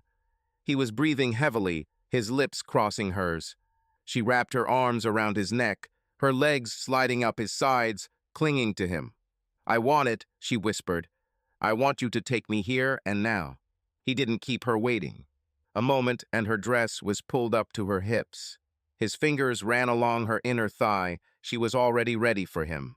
Her breath hitched as he pressed himself against her, his arms holding her firmly in place. "You're mine," he growled before, with one brutal movement, entering it. Lauren screamed, digging her nails into his back. God, she wanted this. I wanted it so much that I lost my mind. His thrusts were rough, merciless, greedy. He had sex with her as if he was trying to leave his mark on her, as if he wanted her too. I remembered this moment forever. "Do you like it?" he whispered in her ear, his breath burning her skin. She could only nod as the words caught in her throat. "Tell me," he demanded, pounding into her harder. "Yes," her voice was ragged and hoarse. "Do you want someone to come in?" His tone became even darker, dirty. "Do you want someone to see you having sex like the last prostitute?" Her body shook at his words. She really felt like someone could come in at any moment. This only turned her on even more. "Fuck," Ryan hissed as her inner muscles clenched around him. "You really are a little pervert, aren't you?" Lauren scratched at his shoulders, her body completely submitting to his movement, his control. The world around me disappeared. There was only him. Only his heat, his lips, his merciless movements. She screamed as he leaned in, his teeth digging into her skin, leaving a mark. He wanted to mark her. "Ryan," her voice trembled. She was approaching. "Come on, baby." He picked up the pace, harder, deeper. And when the wave of pleasure hit her, Lauren couldn't help but scream. Ryan pressed his hand to her lips, his body shaking with hers. "Quiet," he growled, pounding into her to the very end. They froze, breathing heavily, their bodies trembling with residual pleasure. A few seconds, and she began to come to her senses. "Damn." She breathed out hoarsely, looking at him. It was crazy. Ryan smirked, leaning his lips towards hers. "And you love this." The crack of shattered glass echoed in the silence of the office. The fragments of the phone, which a second ago was still lying in Ryan's hands, now scattered on the floor. His breathing was heavy, his chest was burning, as if he had just run a marathon. But it was not adrenaline, not fatigue. It was rage. Pure, unbridled, tearing him apart from the inside.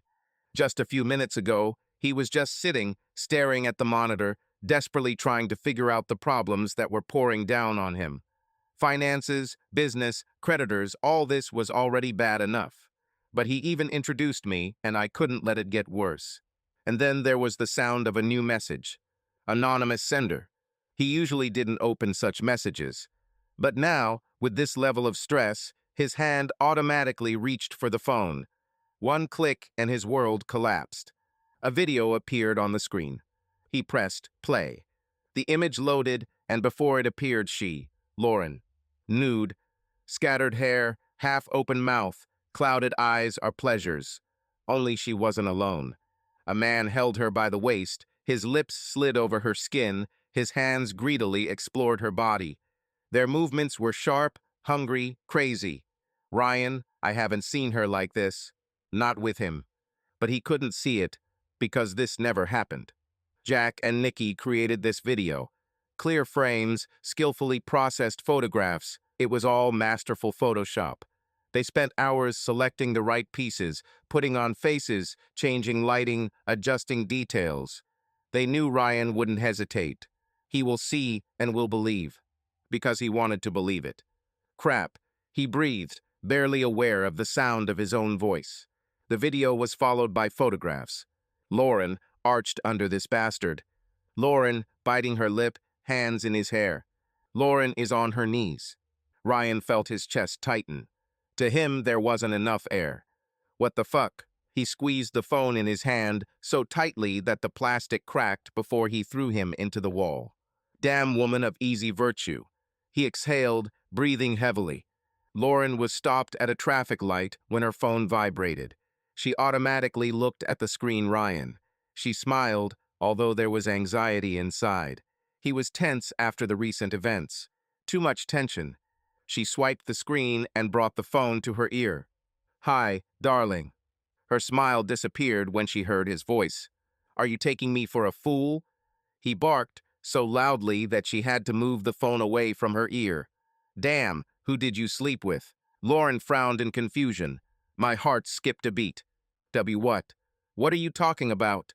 She forced herself to laugh, but there was already panic in her voice. "Don't play with me," he literally growled. "They sent me proof. Lauren, photo, video. You're having sex with some bastard." She froze. "Ryan." "No, it's not me." Her fingers convulsively squeezed the steering wheel. This is fake. I would never." "Shut up." His voice became icy. "I saw everything. You didn't even try to hide it." Her breathing hitched. "What's happening? Who did it? How is this even possible?" "Ryan, you have to believe me." She almost screamed. "I don't know who sent this. I don't know what kind of man this is. I don't care." His voice was filled with hatred. "We're done with you." Horns. Lauren stared at the phone, her hands shaking, her vision blurry. She understood that she had just lost. The bar was half empty, filled only with dim lights and the smell of alcohol. In the corner, at a table hidden from prying eyes, sat Jack and Nikki. She looked flawless, long, perfectly styled dark hair cascaded over her shoulders. The deep neckline of her dress emphasized her impeccable figure. A thin gold chain glittered around her neck, and a lazy, almost mocking smile played on her lips. Jack looked at her, finding himself wondering how Ryan could appreciate it. How can you be so blind? He had this woman beautiful, smart, devoted, ready to do anything for him. And he chose to play dirty with Lauren, who isn't even worth Nikki's shadow. Irony of fate? Maybe. But now he was next to her, and he fucking loved it. Their gazes crossed, tension was in the air, and the ice in the glasses slowly melted. "Did you see his face?" Nikki chuckled, licking her lips as she took a sip of whiskey. He was ready to kill. "Honestly, I didn't even expect him to lose it so fast." A wonderful sight. Jack bowed his head, lazily twirling the glass between his fingers. He saw all. Every emotion, every tremor in Ryan's voice, every flare of anger that boiled inside him, threatening to turn into a destructive hurricane. "You bet," he nodded. He didn't even doubt it. "We did everything perfectly." Nikki slid her tongue across her lips, her eyes sparkling with excitement. She enjoyed this moment as much as he did. The only difference is that for her it was payback, and for him it was a cold-blooded calculation. And what next? Her voice became low, slightly hoarse. "You're not going to stop there, are you?" Jack chuckled, leaning a little closer. Tension hung between them. The dull hum of music in the bar receded, leaving only two of them. "Of course not." His voice was quiet but firm. "I want them to destroy themselves." She bit her lip and leaned forward, almost touching his lips. "Tell me." Jack took one last sip of his whiskey and set the glass down, watching with a grin as Nikki studied his face. Her eyes sparkled with excitement, hidden excitement. He knew that she admired them. His methods, his cold, ruthless strategy. Lauren is already panicking. Her life is falling apart. But now we need to make sure that Ryan loses control. I'll give him evidence that Lauren had another lover. Let him doubt it. Let's go crazy. "This is cruel," Nikki whispered, sliding her fingers along his wrist, then slowly raising her hand higher, her nails skimming softly along his forearm. "This is just the beginning." His voice became lower, deeper. She looked at him for a long moment, then smiled slowly, leaning closer. "I want to see how you do it." Jack didn't answer. He simply grabbed the back of her head and pulled her closer. Their lips met in a rough, greedy kiss. It wasn't affection. It was a famine. Adrenaline, excitement, revenge, everything was mixed in this moment. Nikki moaned, pushing into him, her fingers gripping his shirt as he spun her around, pressing her against the wall in the dark corner of the bar. "Are you excited by revenge?" His lips slid along her neck, leaving a hot trail when he bit the skin, forcing her to arch towards her. "And you?" She lifted his t-shirt, her nails leaving red marks on his back. "You love it when everything goes well according to your script, yes?" "Fuck, Nikki." His voice cracked as she ran her tongue along his collarbone, fingers tracing the waistband of his pants. He grabbed her hips, lifting her up, forcing her to throw her legs over his waist. Their breathing became intermittent, their movements became sharp and hungry. They were too far to stop. The air in the bar was too heavy, too hot. Their looks already spoke more than words. When Nikki licked her lips and tugged at his hand, Jack didn't even think twice about it. A minute later, they were in his car. The rain drummed on the roof, drops flowed down the glass, but inside it was stuffy, hot. The tension electrified the air to the limit. She sat cross-legged in the passenger seat, her chest heaving with rapid breathing. Dark hair was disheveled, eyes sparkled with greed. Her dress rode up above her knee, and Jack involuntarily caught his gaze on her smooth, slender legs. "Are you sure you want this?" she whispered, her fingers already unbuttoning the top buttons of his shirt. "After what you did in the bar," Jack chuckled, his hand tightening on her thigh. "Like I have a choice." She didn't let him finish his sentence, covering his lips with a kiss. It wasn't a soft, romantic kiss. It was hungry, greedy, devouring each other. He pulled her towards him, and she easily threw her leg over his knee, moving towards him in the seat. The fabric of her dress rode up, exposing the skin of her thigh. Jack felt his own body tensed from this spectacle. "Are you angry?" Her lips left a wet mark on his neck. "Or does it just turn you on?" "This is a fucking turn on," he growled, running his hand through her hair. His hands slid under her dress, squeezing her buttocks, forcing her to arch towards him. She moaned into his lips, digging her nails into his shoulders. "Fuck, Nikki." He groaned as she began to move. "You wanted to know if I'm really a log in bed?" Her voice was low, teasing as she ran her tongue along his neck. Jack grinned, his fingers digging into her waist. "If that's the case, then, damn, your husband needed to get checked out by a doctor." Jack couldn't believe her husband called her a log. She moved, wriggled, squeezed him so hard that it took his breath away. She was skilled, sensual, full of passion. He leaned towards her ear, his breath burning her skin. "Remind me what he called you," he hissed, pounding into her again. "God," her voice trembled. He said I was boring."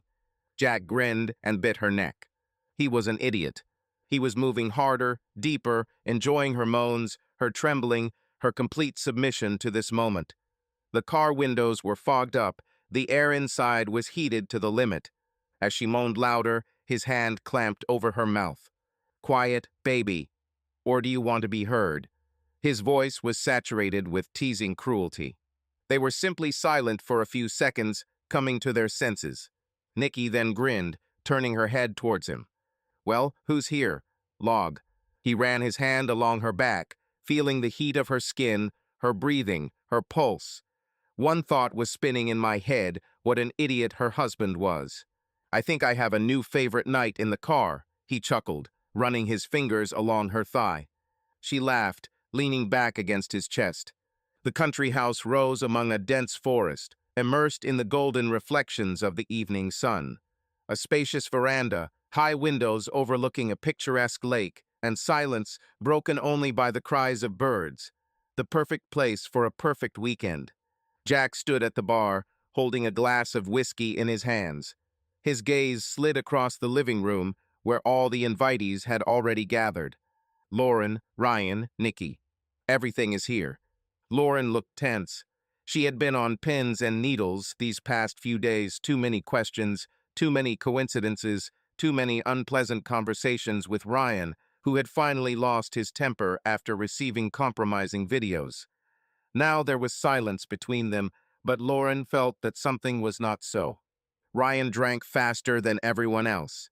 His face was hard and his eyes darted, as if he was looking for a threat but could not find it. He hasn't understood yet where he was lured.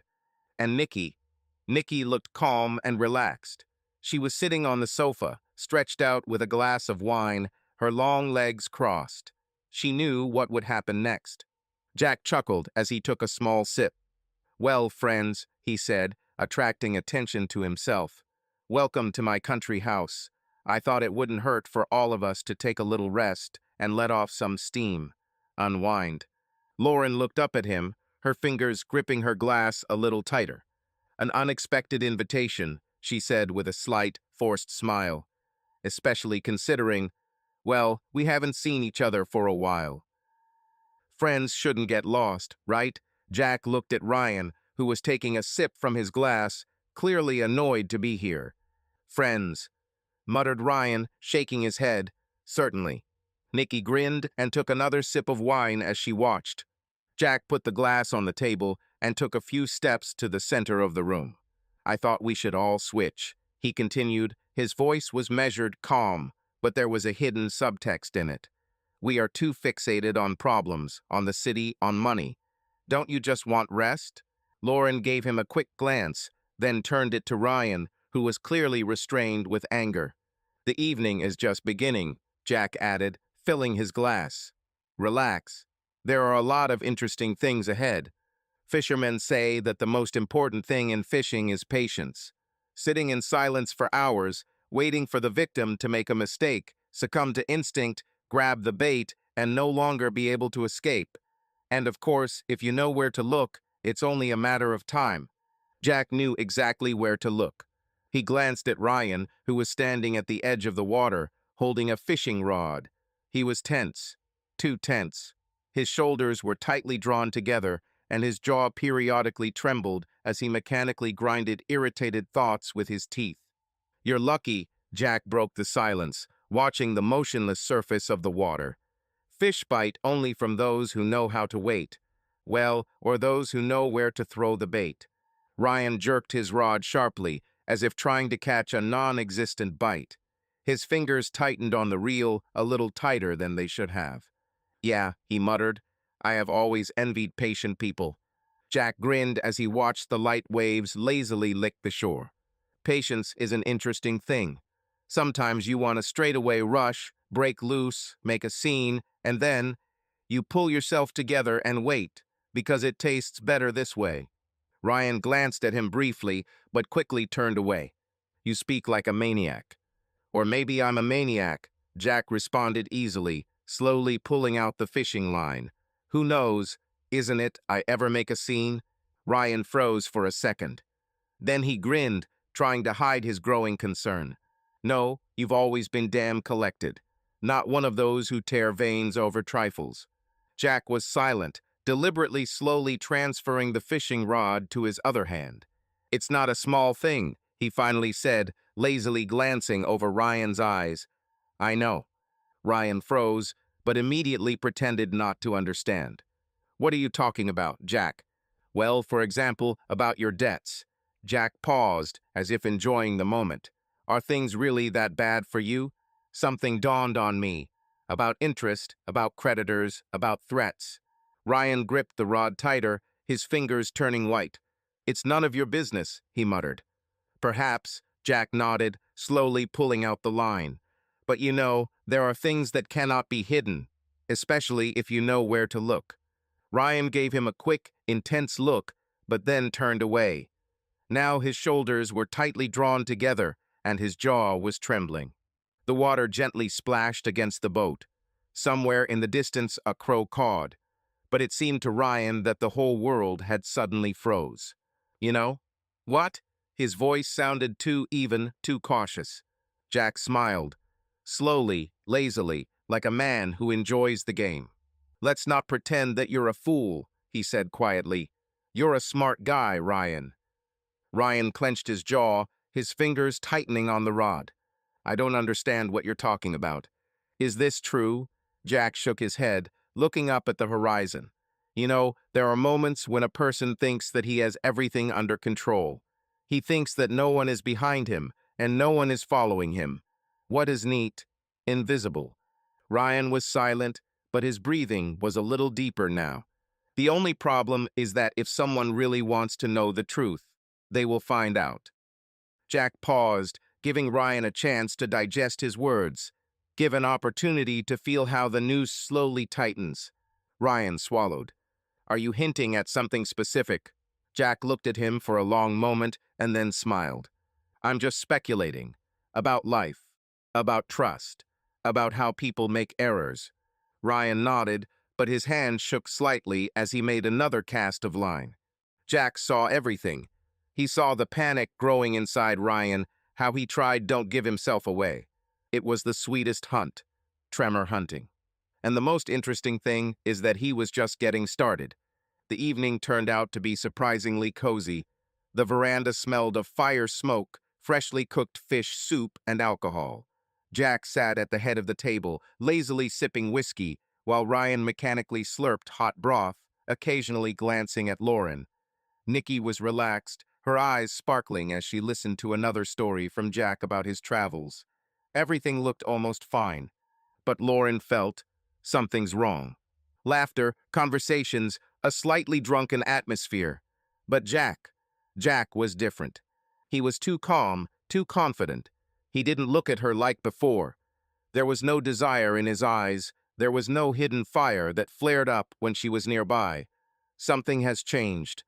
When everyone had gone to their rooms, Lauren was left alone, sitting on the bed. Her heart was beating faster than usual. She shed her dress, leaving only her lace underwear, and slowly walked towards Jack's bedroom door.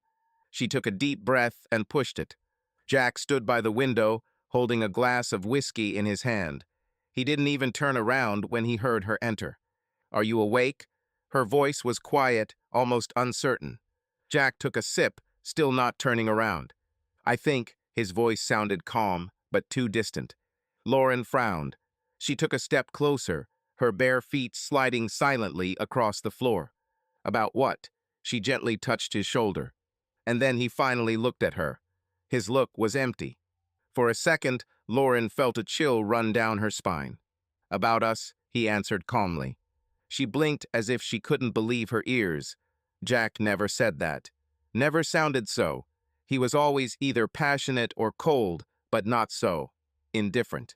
About us? She repeated, approaching. She ran her fingers along his forearm, trying to return the spark. Maybe I should remind you what it's like to be with you.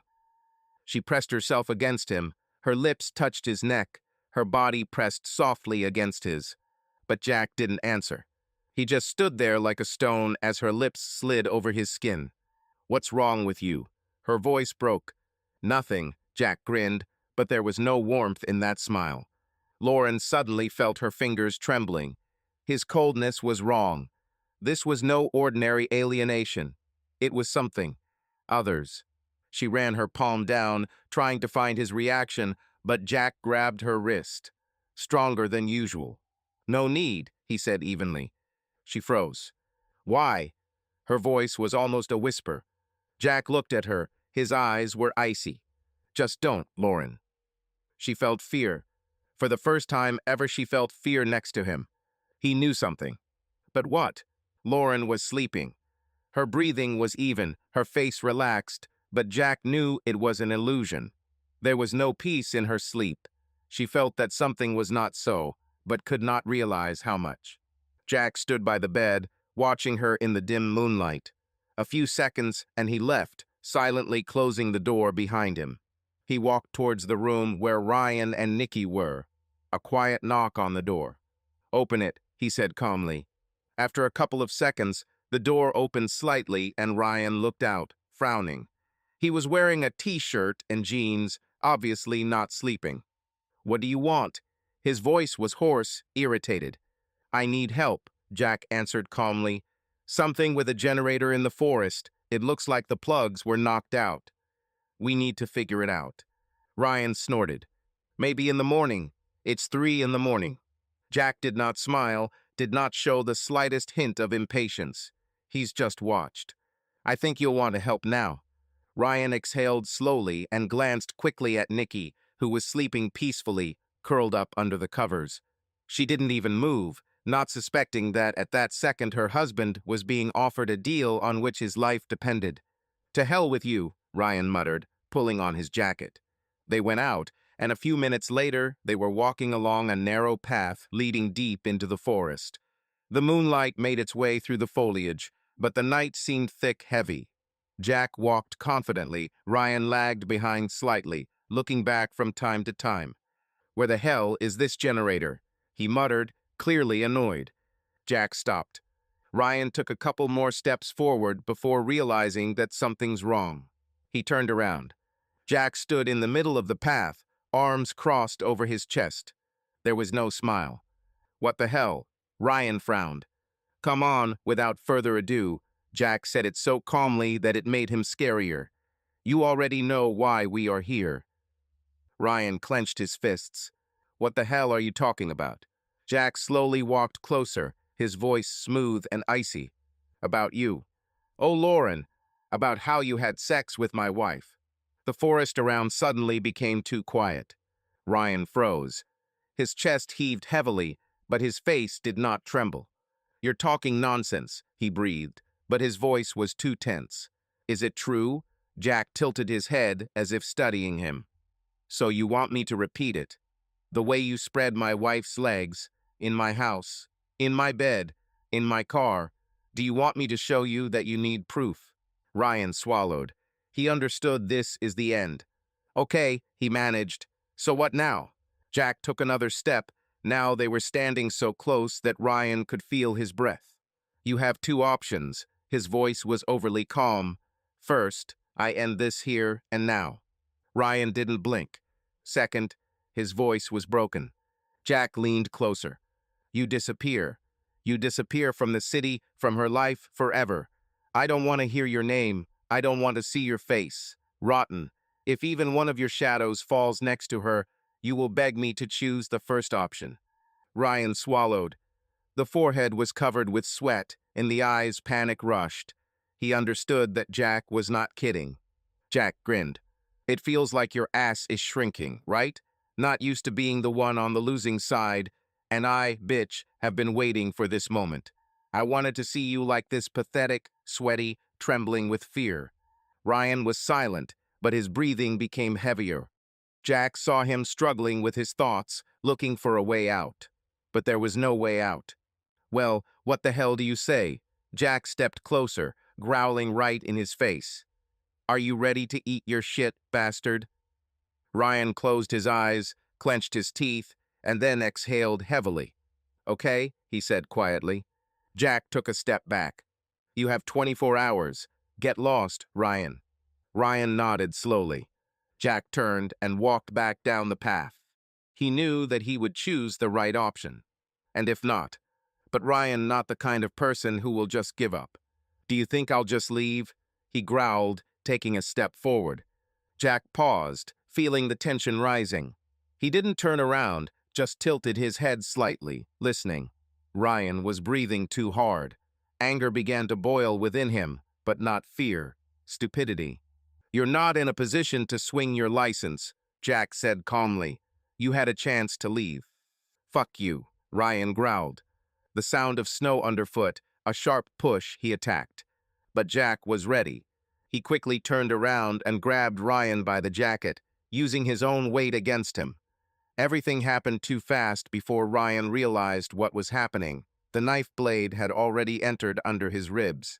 A muffled groan escaped his throat. His eyes widened in shock. "Why you?" he breathed, staggering. Jack held the handle of the knife tightly. His face remained dispassionate. "You chose this yourself," he said quietly.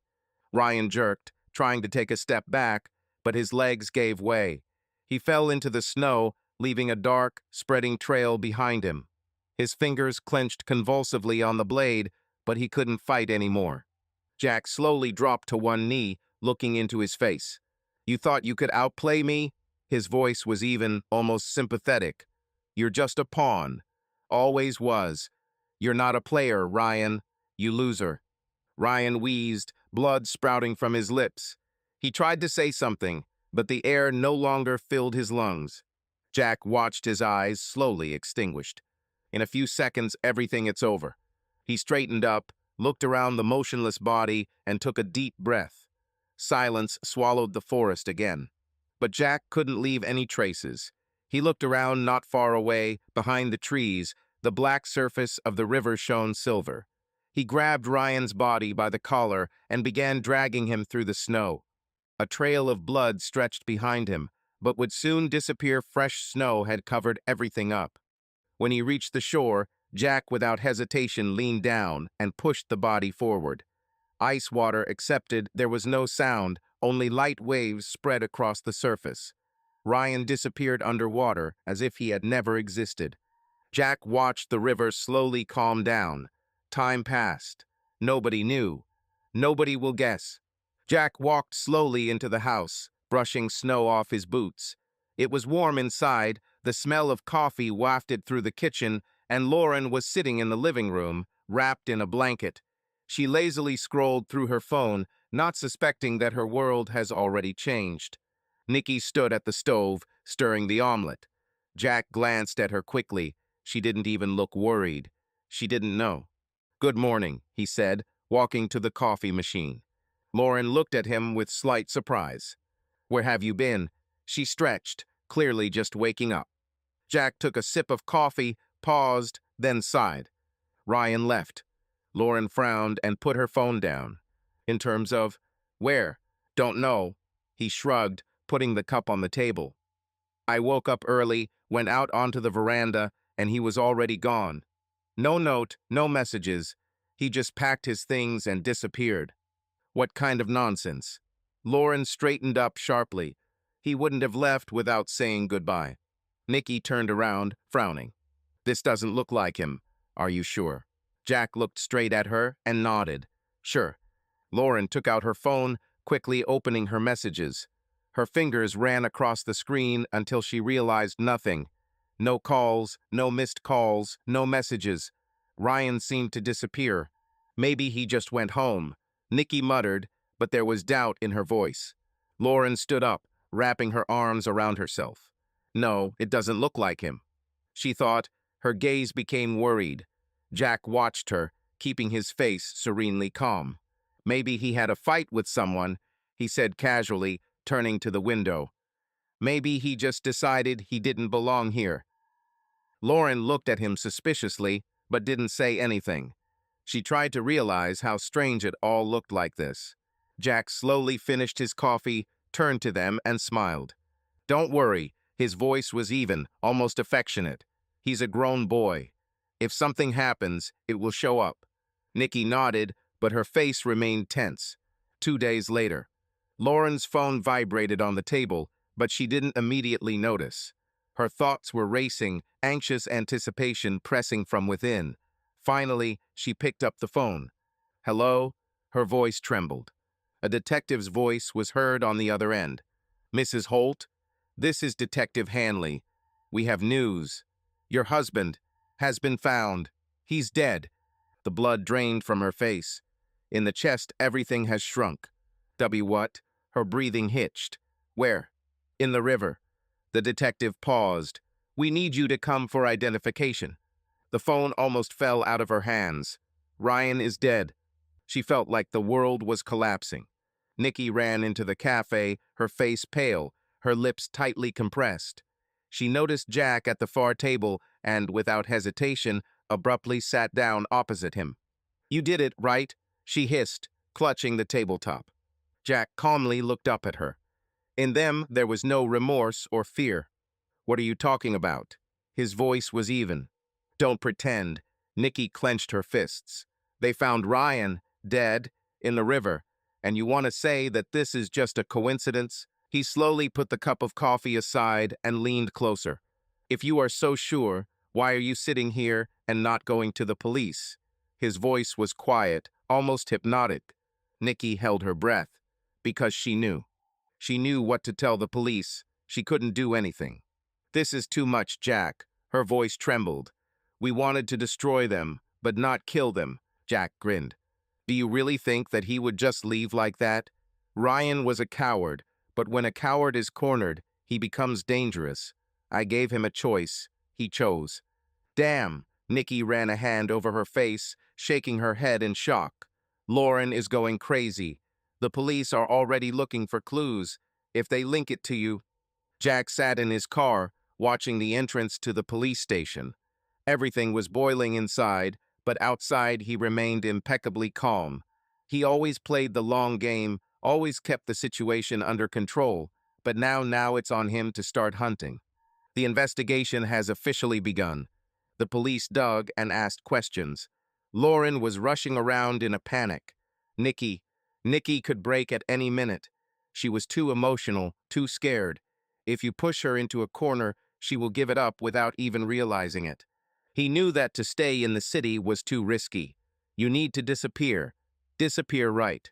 But before that he had to apply the final blow. Lauren must remember him forever. He dialed her number. Jack?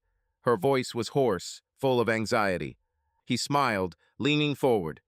How are you, dear? Did you hear? Lauren's voice trembled. Ryan.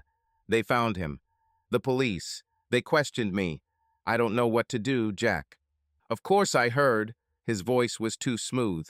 You know, I always keep my finger on the pulse. She fell silent. She felt something was wrong. I felt his game. You don't know anything about this, do you? She finally asked, her voice trembling. Jack grinned and licked his lips, enjoying this moment. He felt her fear through the telephone connection. What if I know? His voice was velvety, but with predatory notes. What? Her voice broke off in a breath. Tell me, Lauren, have you ever thought about what it would be like to be in complete darkness, when you don't know what will happen next, when every step you take is a step into the unknown? She was silent. She understood. What do you want? Her voice was almost a whisper. He smiled, looking in the rearview mirror. I want to watch you burn, darling. Lauren woke up to a loud knock on the door. Not yet realizing what was happening, she pulled on her robe and headed downstairs. Anxiety grew in her chest, as if her premonition was trying to warn of an impending storm. She opened the door and two policemen stood on the threshold. Miss Carter, Detective Hanley said coldly, holding the warrant in his hands. We need to inspect your house. Her heart sank. Oh, examine? Why? Her voice broke. New evidence has arrived in the Ryan Holt case. The detective answered without unnecessary emotion. Please, step aside and do not interfere with our work. Lauren was petrified. She has nothing to hide. Is it true? She nodded silently, retreating deeper into the corridor as the police entered and began to inspect the house. The knocking of boxes, the overturning of furniture, the whispering of employees, everything that was happening seemed unreal, as if she was watching someone else's life. But then she heard words that made her blood run cold. Here, the voice of one of the officers rang out. Lauren froze. The cup was shaking in her hand, but she didn't even notice how the hot coffee splashed onto her fingers. The policeman held in his hands the same knife. Her breathing hitched. She knew this knife. I used it every day in the kitchen. Is this yours? Hanley asked coldly, raising the blade so that it flashed under the light of the lamp. Why, yes, but... She swallowed, not understanding what was happening. It's just a kitchen knife. Interesting. The detective came closer, looking straight into her eyes. Because this knife was found with Ryan Walsh's blood. Lauren speechless. What? It's impossible. Her voice turned into a weak wheeze. It's very possible, Miss Holt, Hanley continued. According to witness testimony, this knife was in your country house. You took it with you for the weekend. And guess what? A blood test showed that it was murder weapon. Lauren couldn't breathe. It's a trap. Jack, this is his job. He took her knife, killed Ryan, and put him back, knowing the police would find him. It's not me. She breathed out, but her voice sounded as if she didn't believe it herself. Hanley sighed as he pulled out his handcuffs. Lauren Carter, you are under arrest for the murder of Ryan Holt. Anything you say can and will be used against you in court. Lauren felt her world crumble around her. Her arms were twisted behind her back, the metal of the handcuffs cutting painfully into her skin. Her heart was pounding. He set her up. Somewhere outside the city, far from this scene, Jack was already driving away, disappearing into the darkness. And he smiled. Subscribe to our channel so that your love doesn't cheat on you, and go ahead and listen to the next story, because this story is nothing compared to the next one. If you're under 18, don't even click to the next one.